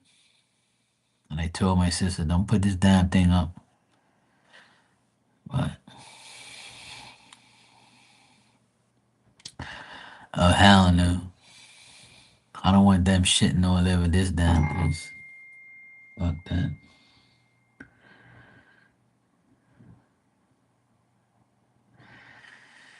I want them out of here as soon as possible. So if the Axelax cookies works, I'll get them out of here.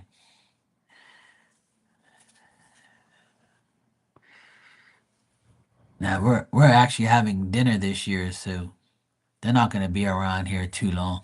Hopefully, dinner's gonna be at 6, and I would say by 9:30 they should be all out of here. Thank God. I don't want them around here no more. But yeah, I bought a lot of stuff for myself. I bought myself a pair of sneakers, two t-shirts, a DJ equipment, a laptop, and today I bought a laptop stand and a external hard drive. I got everything I wanted for Christmas. I got everything I wanted for Christmas. It's so nice. And I bought it all myself. Marilyn, thanks for the super chat. You said, how does my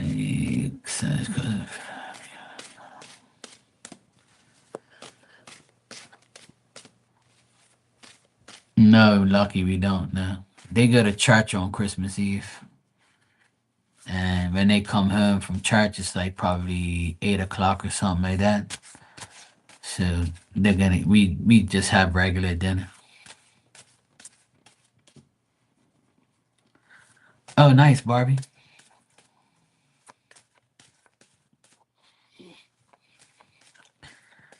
I'm on the naughty list, but that's why I bought my own gifts.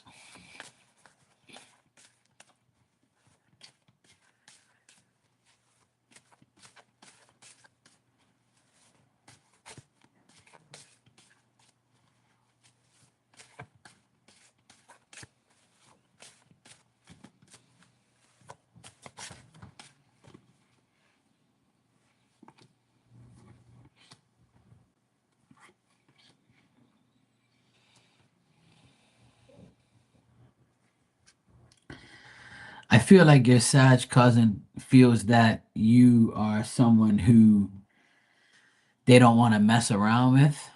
I feel like they fear you or they don't want to really involve themselves with you. I think that they'd rather separate themselves from you and not really speak to you that much, or they feel like, they might frustrate you, or you might get frustrated with them, or how they are, so you don't really speak to them either like that. This is how they think about you. And they think that you're like brave and you're like, someone who they don't really want to mess around with. So I think that this Sag cousin of yours concerning you is like probably like, I don't really want to mess with Marilyn. I'll leave her alone. I don't really want to associate with her like that.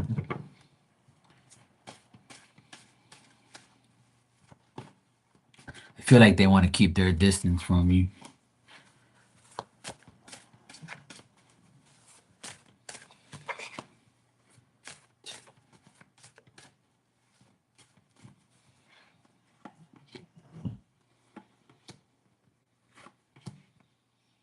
As far as your mother, I feel like they think that your mother is like not really talkative towards her or really care about her either, or your mom is like hesitant or indecisive about speaking to her. Like if you guys don't speak to her and she thinks that she has to speak to you guys in order to get a reaction, then she probably doesn't give a shit about you guys like that.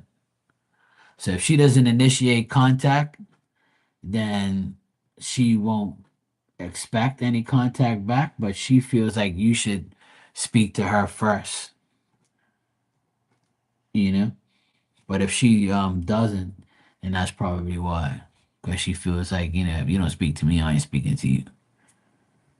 And she feels like you guys are shallow or you're selfish or you're not like understanding of her.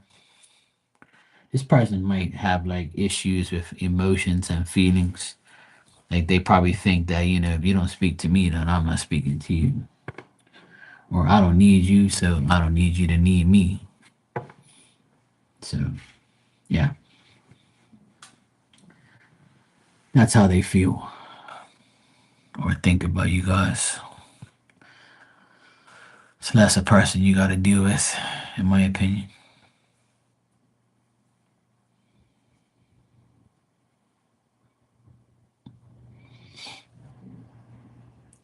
Tanya, you're on the naughty list. I believe that. You have naughty thoughts. Yeah. I don't know if that made sense, Marilyn, but that's what I got.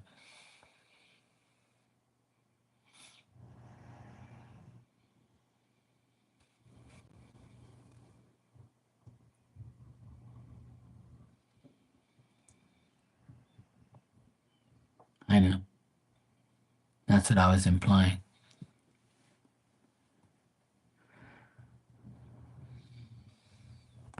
Remember your card today. See, he watches over you every day. And he knows what you're thinking, saying, and feeling. That's why you're on the naughty list.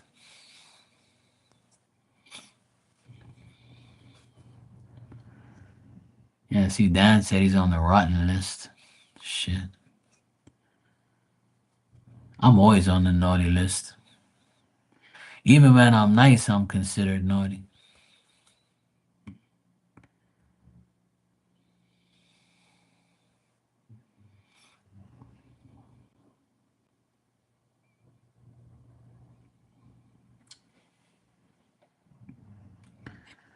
Let me see what this person is texting here.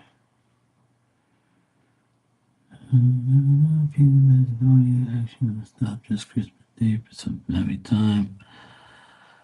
Uh, third or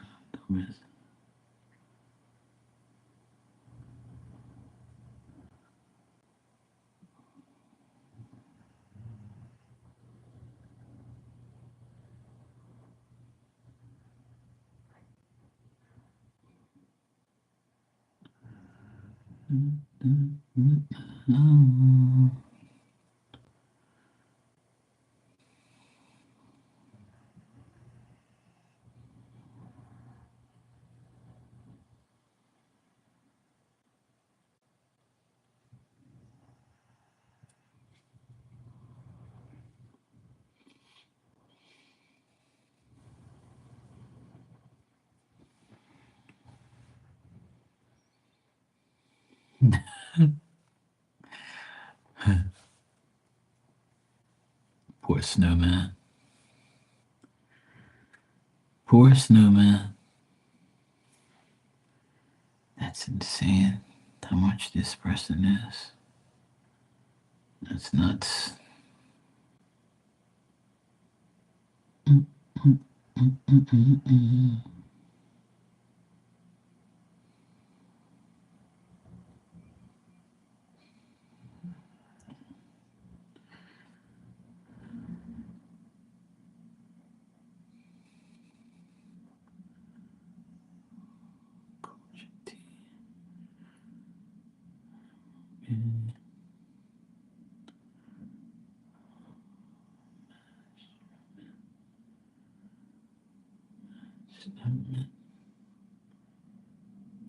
TK.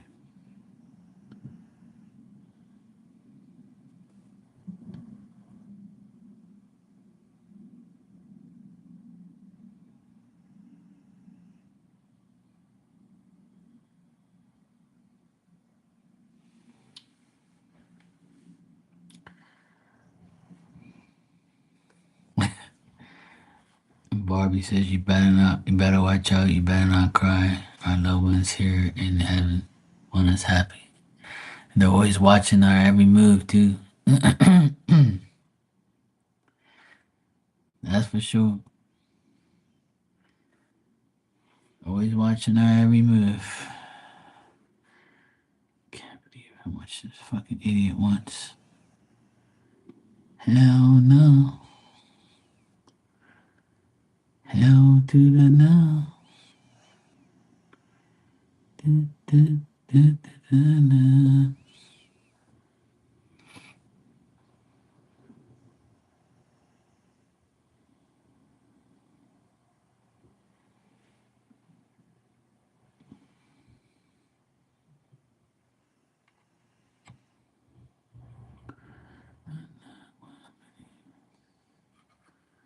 Too much power.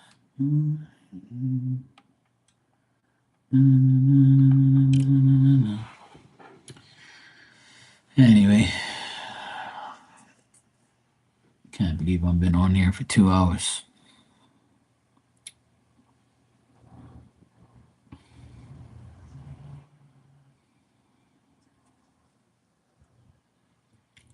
He was making chocolate covered peanuts. Now that sounds good.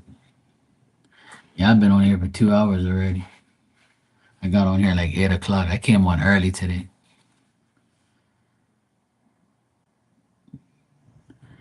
You want to see some of the things that my mom made for Christmas? Let me show you her stuff.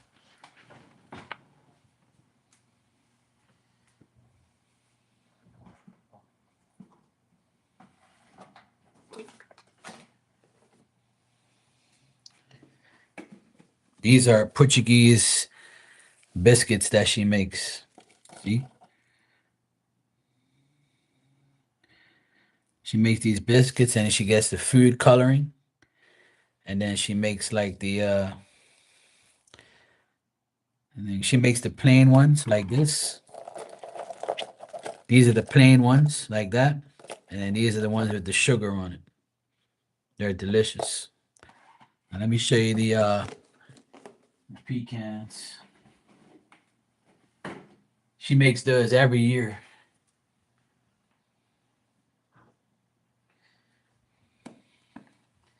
And these are my favorite pecan tarts. See?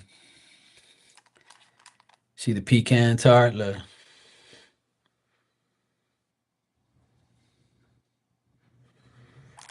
I got more underneath a little bowl. It's like 8 in here. I already ate like 6 of them. My mom makes that.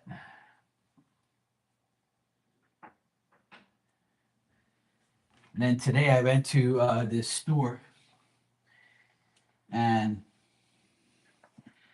look at this cool donut. It says Merry Christmas on it. And it's red with sprinkles. I ate the other one today, the green one. It was pretty good.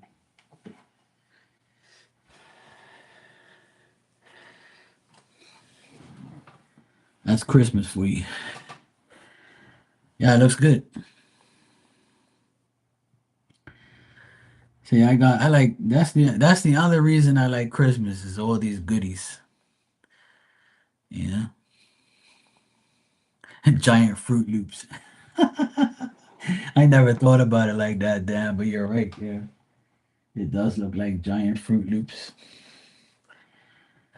And then we made cassava pie yesterday. It's just like a big yellow ass cassava pie with chicken in the middle. I'll take a picture of it next time I eat it.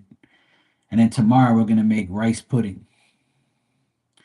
And tonight I put up my Christmas tree with the lights over there. Oh, I know, Dan. That's for sure. That's why I bought some of these. See, look. You see these? These are flosser pick things. Pick out them things out my teeth. But they're so good though. They're so delicious. My mom makes them once a year. She makes them for Christmas for me and her and my sister. Not too many people in my family like it. But me, my mom, my sister do. But everybody likes those biscuits, the first ones I showed you. Everybody loves those. But she makes two different types, the one with sugar and without sugar. For sure, Sophie. We should all. I wish we could all get together and share our baked goods with each other. Marilyn, you said what does cousin think?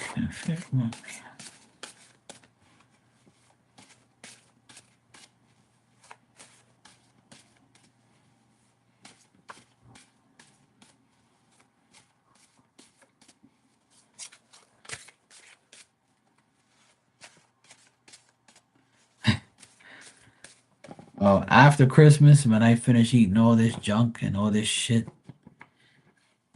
I'm gonna have to go walking again on the treadmill. It's gonna be time.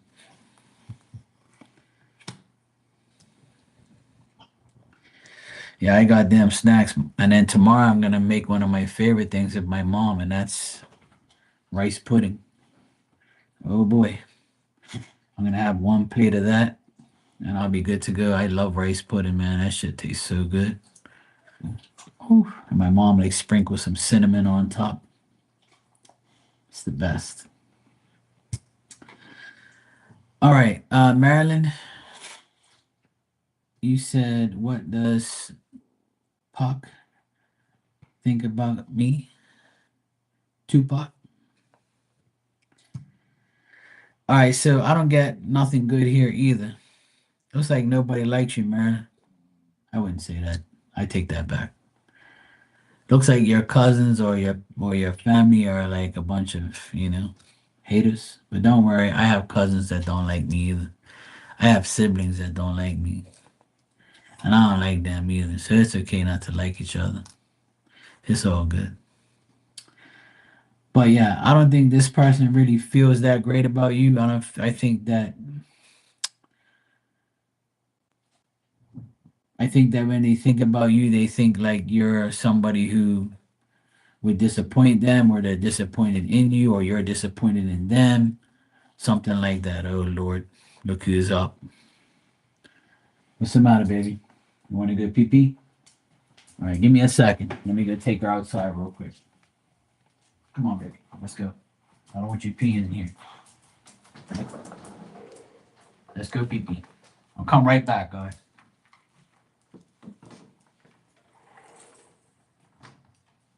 Let's go, mommy.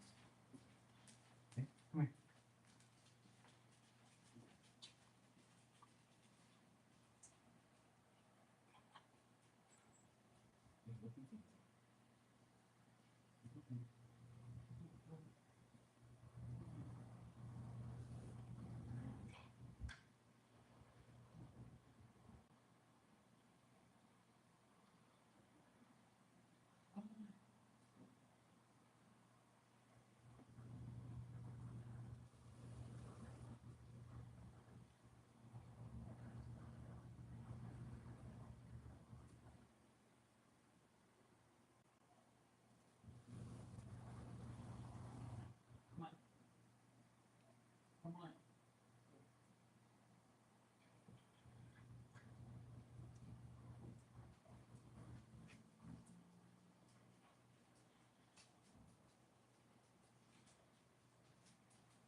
Yes, I know.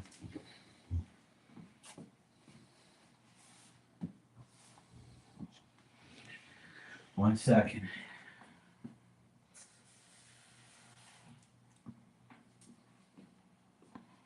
Good. Drink some water. I know exactly what you want. You're a fucking pain in the ass. Mind you, you've been here for 2 hours and you haven't bothered me.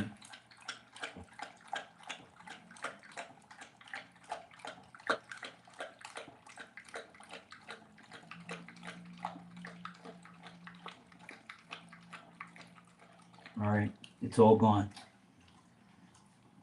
Okay, let's go. You lay down. Okay, good girl. Fucking nuisance. All right, so Marilyn, I'm not getting anything good from your cousin and how he thinks and feels about you, to be honest. If you have encountered some type of difficulty with this person in the past, and this person, like, you suspect that they lied to you or said something to you, and you kind of kept your distance, then I feel like they feel like you don't give a shit about them, or you keep your distance from them. So this person might be like disappointed with you or with some argument you have with them or some feeling they have about you. They just don't look at you in a good way. So I don't know if that makes sense, but if you haven't had any communication with this person recently, then I would say that that's why, because they don't really care about you like that. So I'm not getting anything good, to be honest, Marilyn. So that's another person you can cross off your Christmas list.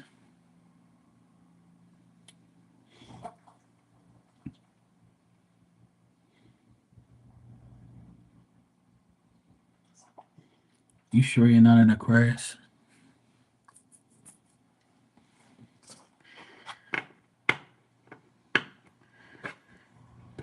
You know what, Marilyn? If these people don't like you, fuck 'em. That's what I say. Not everybody's supposed to like you anyway. Not everybody likes Jesus either. Not everybody likes me either. I don't give a shit. The less people you got to deal with, the better. Yeah. You're a Pisces. Are you a February Pisces or a March Pisces? If you're a February Pisces, then that's probably why people don't like you.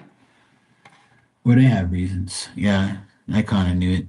See, if you're born in February, you become like, a hated person for some reason. People don't like you because they don't like to see you succeed or be successful or be nice and be good. So I can see that. But who cares if they don't like you? Fuck them. That's what I say. To hell with all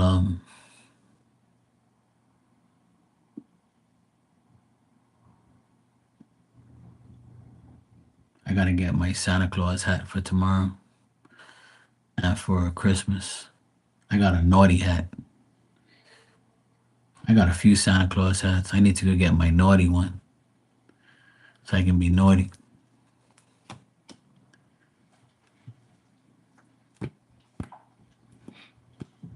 I was gonna get a new hat, but I said, nah, I'm good.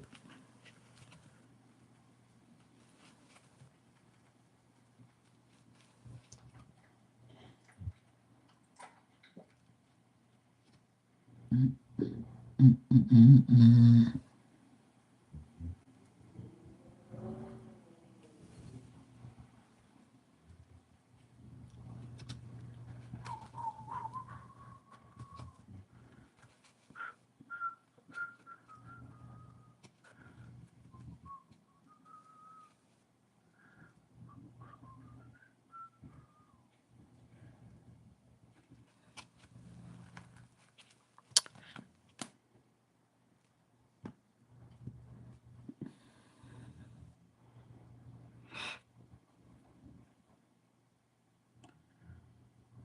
Well,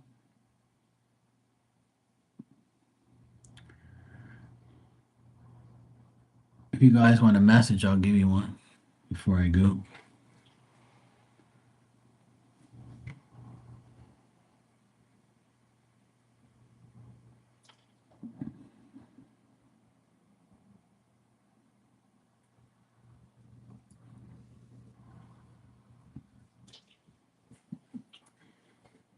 Yeah. No, no, no, no, no, no. One message at a time. But for you, I might make the exception. Because if I don't give you another message, you're probably going to cry and say, Mark's a cheap fucker.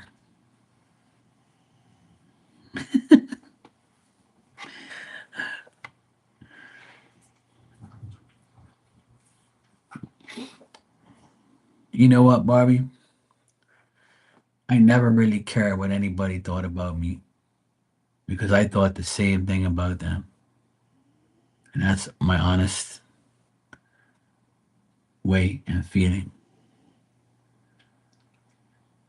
I try not to judge people, but when someone looks at me, I already can tell whether or not they like me or not, or whether or not they're judging me or not. And I think that's a natural human, feeling and emotion to have. You kind of look at somebody and like, oh God, you know, or they have to say something or do something to get you to think something about them. But the most of the time people don't like you is because you're doing better than they are, you have more than them, or you're just outright happier than them, or you're more popular, or you're just being more happy. And sometimes the person that doesn't like you is a person that has way more than you, and they don't like you because you're a low life to them, or you're lower than them, or they think that, I don't like you because you're not like me, you know. You're not as posh as me. You're not as smart as me, you know. A lot of rich, like, a lot of rich people or smart or people that went to college, when they see me in action and they see me fix shit and they see me do things and I tell them that I never went to college, they automatically have this weird and, facial expression as if to say, how the fuck do you know this if you didn't go to college? Because college is for people who need to go to college for certain things. I didn't have to go to college, see, because I'm just like that, you know. I didn't go to college because it was a fucking choice. I didn't want to go,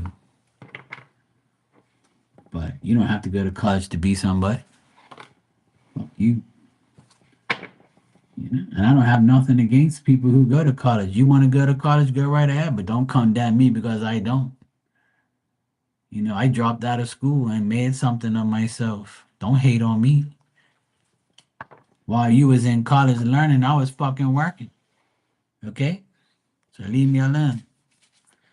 But because I didn't go to college don't mean I'm not on your level, I'm smarter than you or not smarter than you. Treat me like I treat you. Respect me like I respect you. That's all.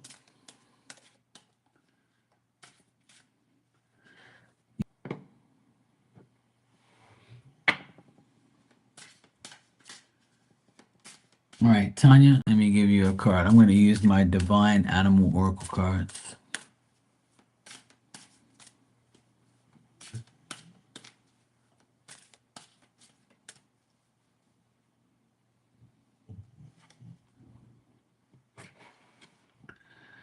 Tanya, you got the whale.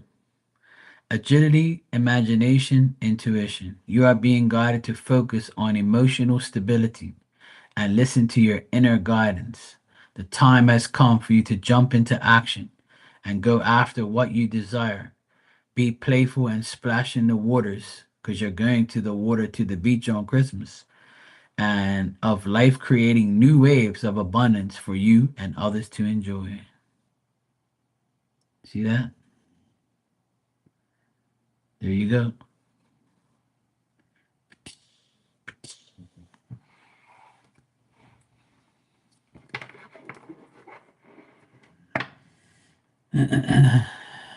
You're welcome, Tanya.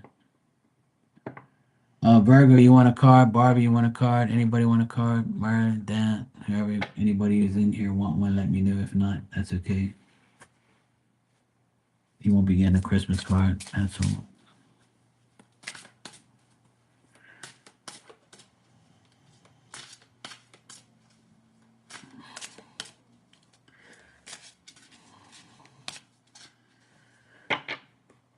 Yeah, see, that's the thing. Some people are meant to just play sports. You know. Yeah, that's the thing. And I'm sure they don't regret it because that's a great art to have. Being a carpenter, plumber, electrician, construction, or even owning your own business for a man is a good trade. It's a good thing. It's something that will never die. You'll always have work in that department if you know what you're doing and you're good at what you're doing. You don't rob nobody. So if you're good at something, it doesn't mean you can rob somebody. You know what I mean? Like I've been on my own for 19 years. I never robbed nobody in my life. That's why I still exist. You know? And I made sure I done every job the best I could. But a lot of people don't care. They just want to do the opposite. You know? But a trade is a good thing to have. Even like a woman, a hairstylist, a nail technician, a masseuse, an accountant, you know, someone who is great at, designing things. Women have their sections of jobs where it's never gonna die either. Like a masseuse, a nail technician, or a hairdresser. Those are things right there that are never gonna die in the women department. You know what I mean? Because you all need your nails done and your hair done.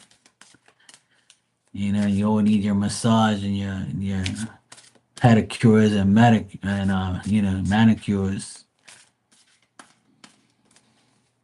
And for those of you who don't get none of that done, you need the grocery store.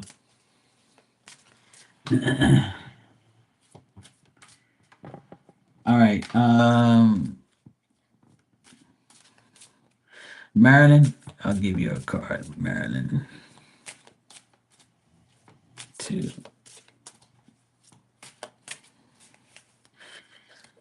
All right.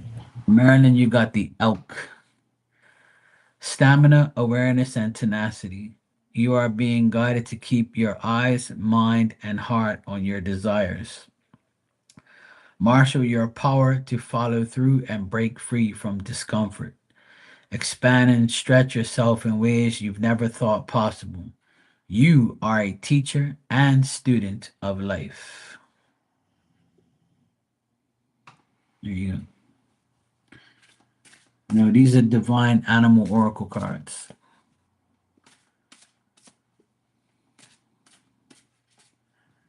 All right, Virgo, you're next.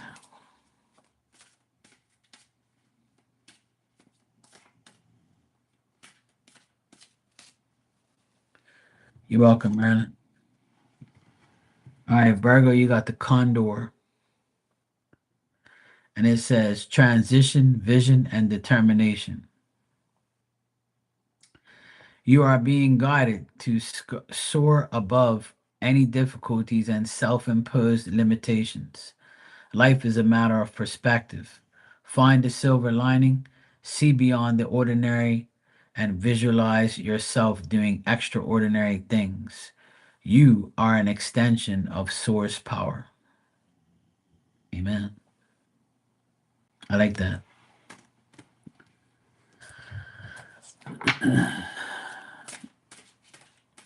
All right. Barbie.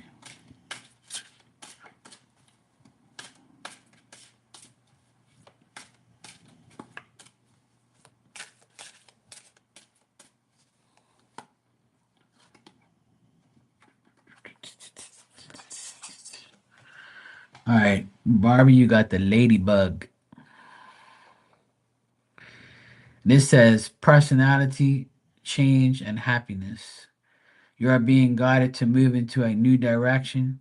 Your new life begins today. Embrace this new transformation and navigate your way towards your heart's desires. Believe in yourself, others, and the divine, and you will manifest amazing things.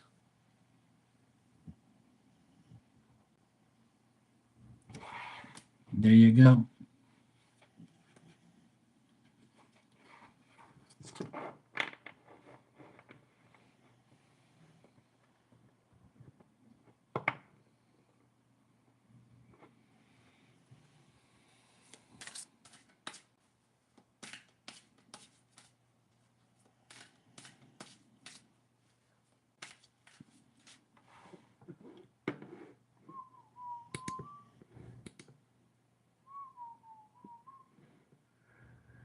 You can if you want, Mary. That's up to you.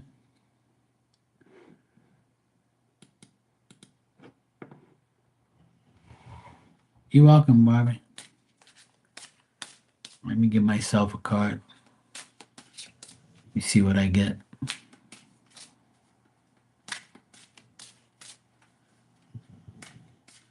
Well, I'm leaving soon, yeah.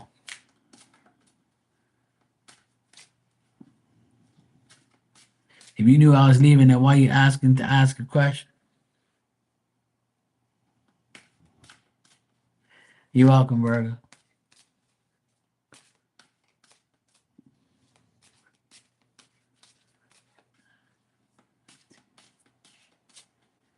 Yeah, I know. You can't get enough of me, I know. I've been on here for 2.5 hours.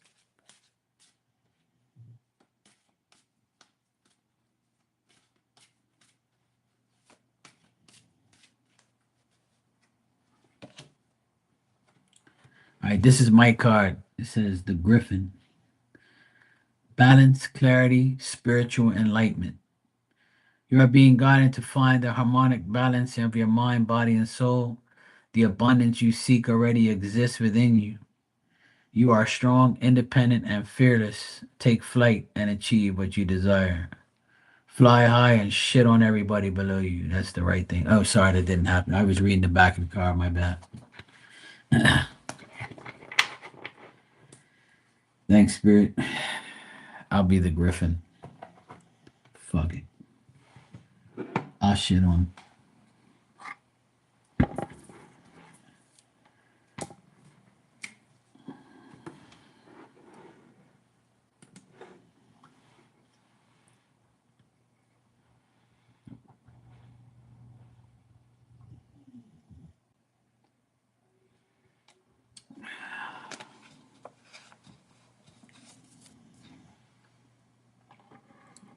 All right. Marilyn wants to ask another question.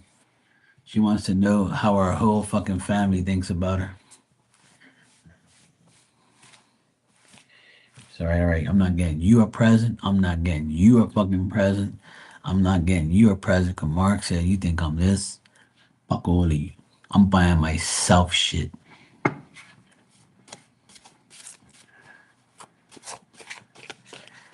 I spent $1,000 on myself in the last 2 days. Fuck it. I don't care. Treat myself. Ain't nobody gonna buy the shit I want. I wrote letters to Santa Claus for years. He never gave me shit.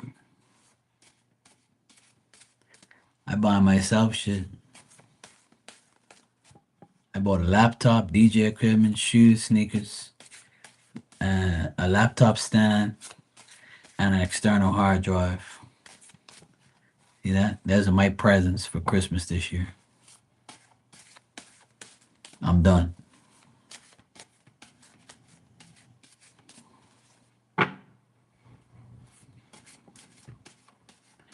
Oh, right. I didn't read the question. My bad.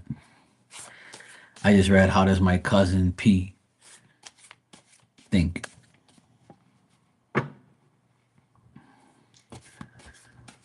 All right. So you want to know, how does my cousin P think and feel about my Scorpio aunt?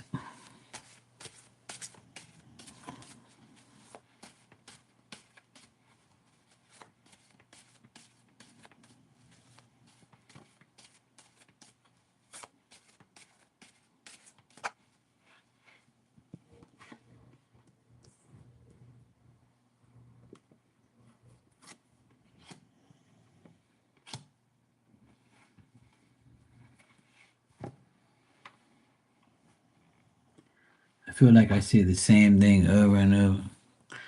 I feel like once in a while, I say some good shit.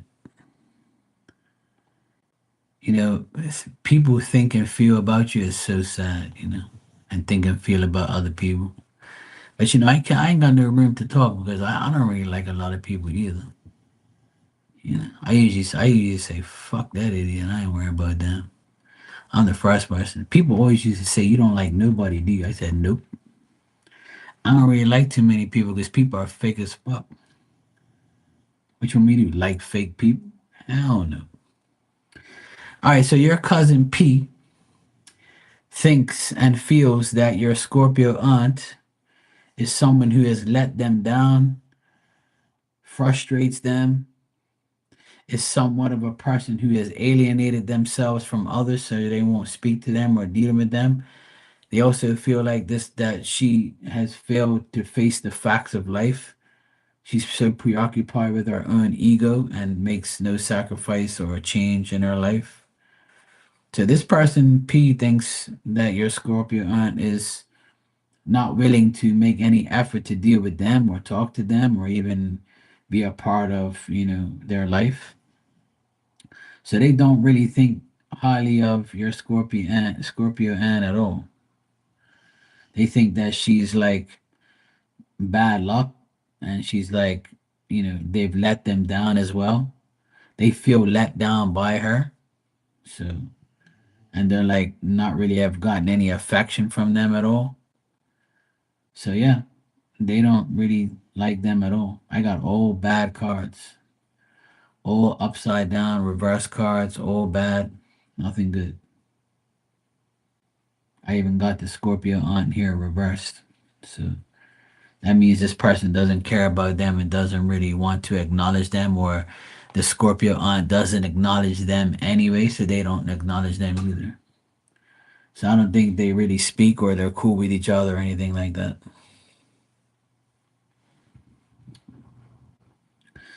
I don't know what more to say, but they don't think and feel good about them at all.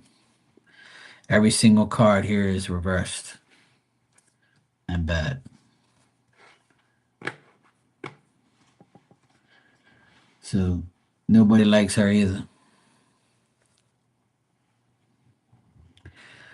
Looks like she's gonna have a shitty Christmas. No gift for you.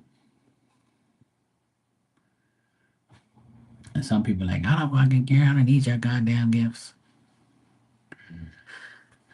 Well, you know what? You're not the only one, Marilyn. You're not the only one who says that their family sucks.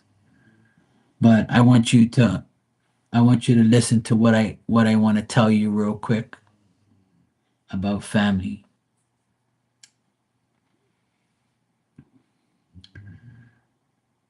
Family is what we are born into, right? Something we don't have no choice but to say, hey, that person's my cousin, but I don't like him. Or that person's my father or mother, but they're a piece of shit. Or my brother's an asshole crackhead, or my sister's a hoe, or the list goes on.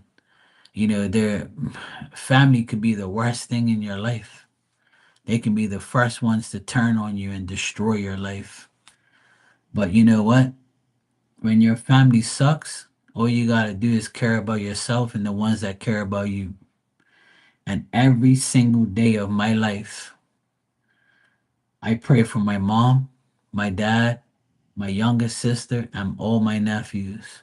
Because those are the only people in my life, in my family, that I care about. I don't give a fuck about my brother or my other sister. I don't care about them like that. My older siblings are weird and they're jealous of me and my younger sister. They're jealous of everybody. They have, bad attitudes and they always have shitty things happen to them and because they're idiots. I know they're my brothers and sisters, but I don't really love them or care about them like that. I genuinely care if something's bad happened to them that's not self-inflicted, right? But they don't care about me. They don't call me to say, "Hey, Mark, how you doing, buddy? You know, what's up, bro? You know, how's life?" There's too much jealousy and envy and fucking idiocy, and I don't got time for that. And my uncle that's here in Bermuda and my aunt, they're pieces of shit. I don't like, never have, because they don't do fucking nothing for me, and I don't want them in my life. I don't care for them. I have so many cousins here that I don't even speak to. Me and my mom were talking about that today. How the only cousin we like is this one cousin we have that's really cool. She speaks all the time. She's very nice, and she's on my dad's side. My dad's side of the family is very cold and like stuck up people, And then my mom's side of the family, they're a bunch of weirdos too. And I only speak to a few of them, but I'm not hanging out with them. And ever since I have been on my own and have my own business and I moved into this apartment and I live in this big ass fucking house, but this house don't belong to me. I just live in the apartment. But ever since I moved here and got my own business, I lost all my friends through jealousy, through envious. But they're not happy for me. They'd rather just say fuck you because you every time we look at you, you excel in life. You do something, you go further than us. You think that's my goal in life? Is to be better than everybody around me? No, my goal in life is to do what I want to do. So just being yourself makes everybody mad. And who fucking cares? I don't care. You can hate me, love me, disrespect me, talk shit about me. I'm still gonna walk up these fucking stairs and go to sleep. And I don't even care what you think. Because if I go to bed thinking about you and being mad, that's not a good thing. You know what I mean? Fuck these people. That's what I say. Just the best thing is to love your mother and your father if you can, if they're lovable and they have done nothing wrong to you and you ain't done nothing wrong to them, then those are the main two people you should love because they bring you into this world. You know, our grandmothers, grandfathers, brothers, sisters, children, aunts, uncles, best friends, co-workers, bosses. Those are all people by choice that you can love and not love and hate and dislike. And not everybody's going to love you. Not everybody's going to care about you. Not everybody's going to be like you and be genuinely caring about somebody. And I think everybody has to understand that that's the reality of the world we live in. I'm not expecting everybody to come in here and like me. I don't care if you do or don't. My mom always says, "Oh, I don't know how you think people that have more than you are jealous of you." I said, "Those are the ones who are the most jealous because they don't want you to get to their level." And then my mom just, doesn't say anything. And I said, "Mom, you don't understand." And then I'll give her some examples and she'll be like, "Yeah, I know." But see, my mom doesn't like to think that people are like that, but she knows that people are like that, you know. But the best thing to do is self love is the best love. Love yourself because ain't nobody gonna love you like you love yourself. I love myself. I went and bought over $1,000 worth of gifts for myself because ain't nobody else gonna go to the store and go buy me what I want. I'm buying my own shit. I'm happy as fuck. See that box back there? It's got my brand new sneakers in it. That makes me happy. I put my Christmas tree up and my lights on. I don't give a fuck what anybody says. Somebody could say, look, Mark's got a little fake ass little tree. He's broke as fuck. He wouldn't even go get a big tree. You could say that all you want. I'll stick that tree down your fucking throat if you talk some shit to me. Come around here and say it to my face. Yeah. I bought everything I need for myself because I love what I want to do. I don't need nobody buy fucking nothing for me. I'll buy it myself. Self love is the best love. Don't worry about no family. Fuck them. You're old enough to live and do your own thing. Go for it. Self confidence, self reliance, self love is the best thing you can give yourself to make you happy.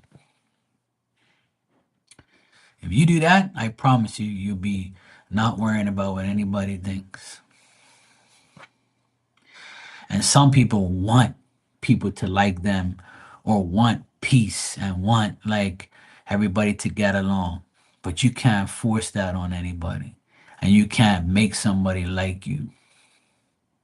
If that's the case, everybody would love God and love Jesus and be so happy and never do anything wrong and never sin and never kill and commit adultery, right?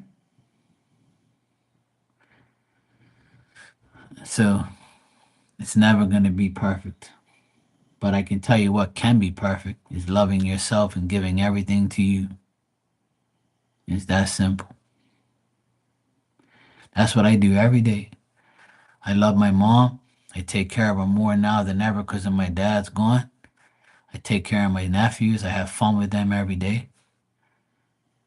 I talk to my sister every day. I have fun with her, talk to her, do what I can, do my part in life, and that's it. Well, as you get older, you'll see you're going to have less and less people around because everybody just goes their way and lives their life.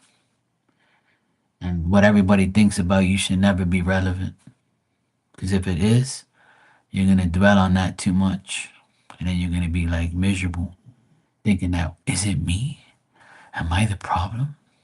Why nobody likes me? Nobody likes you because your energy is too strong.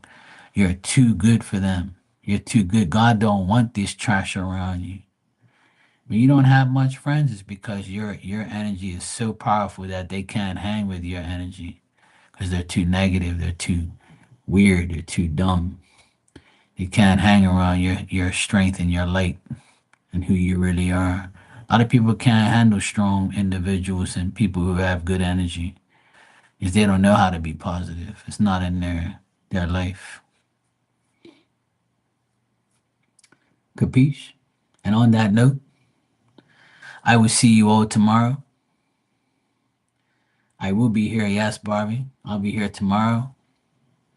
And I'll be here on Christmas too. I'm gonna be here every day if God allows me to. You know. Tanya, you said, Mark, very long time ago, you told me that less people is less problems, and I would agree with that. I don't have many friends except for the ones I made online. I call you guys my friends every day.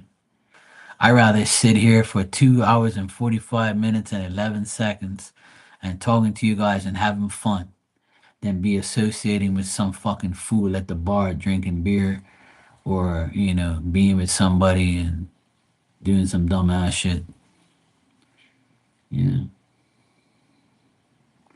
Yeah, there's some years we get a lot, some years we get nothing.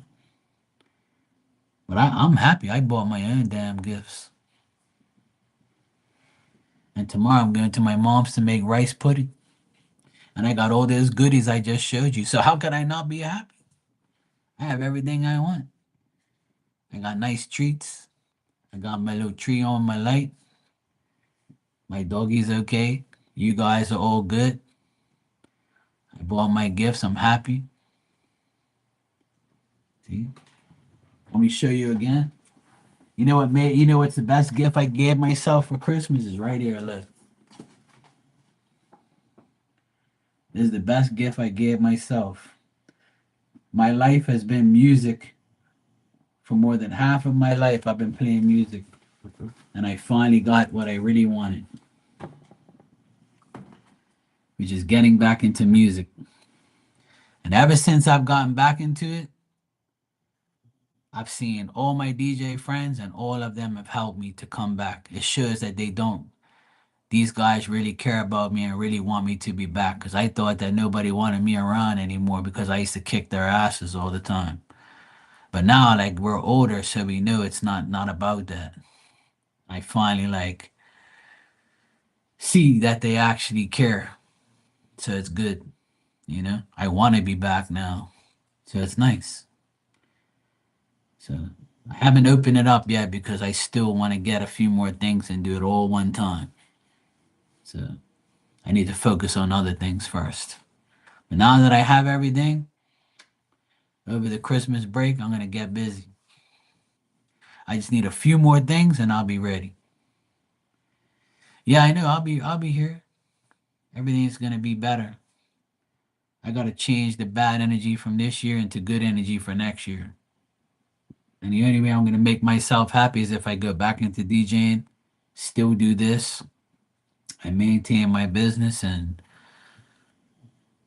try and get myself a lot more healthier and better. My goal for next year is to lose some weight,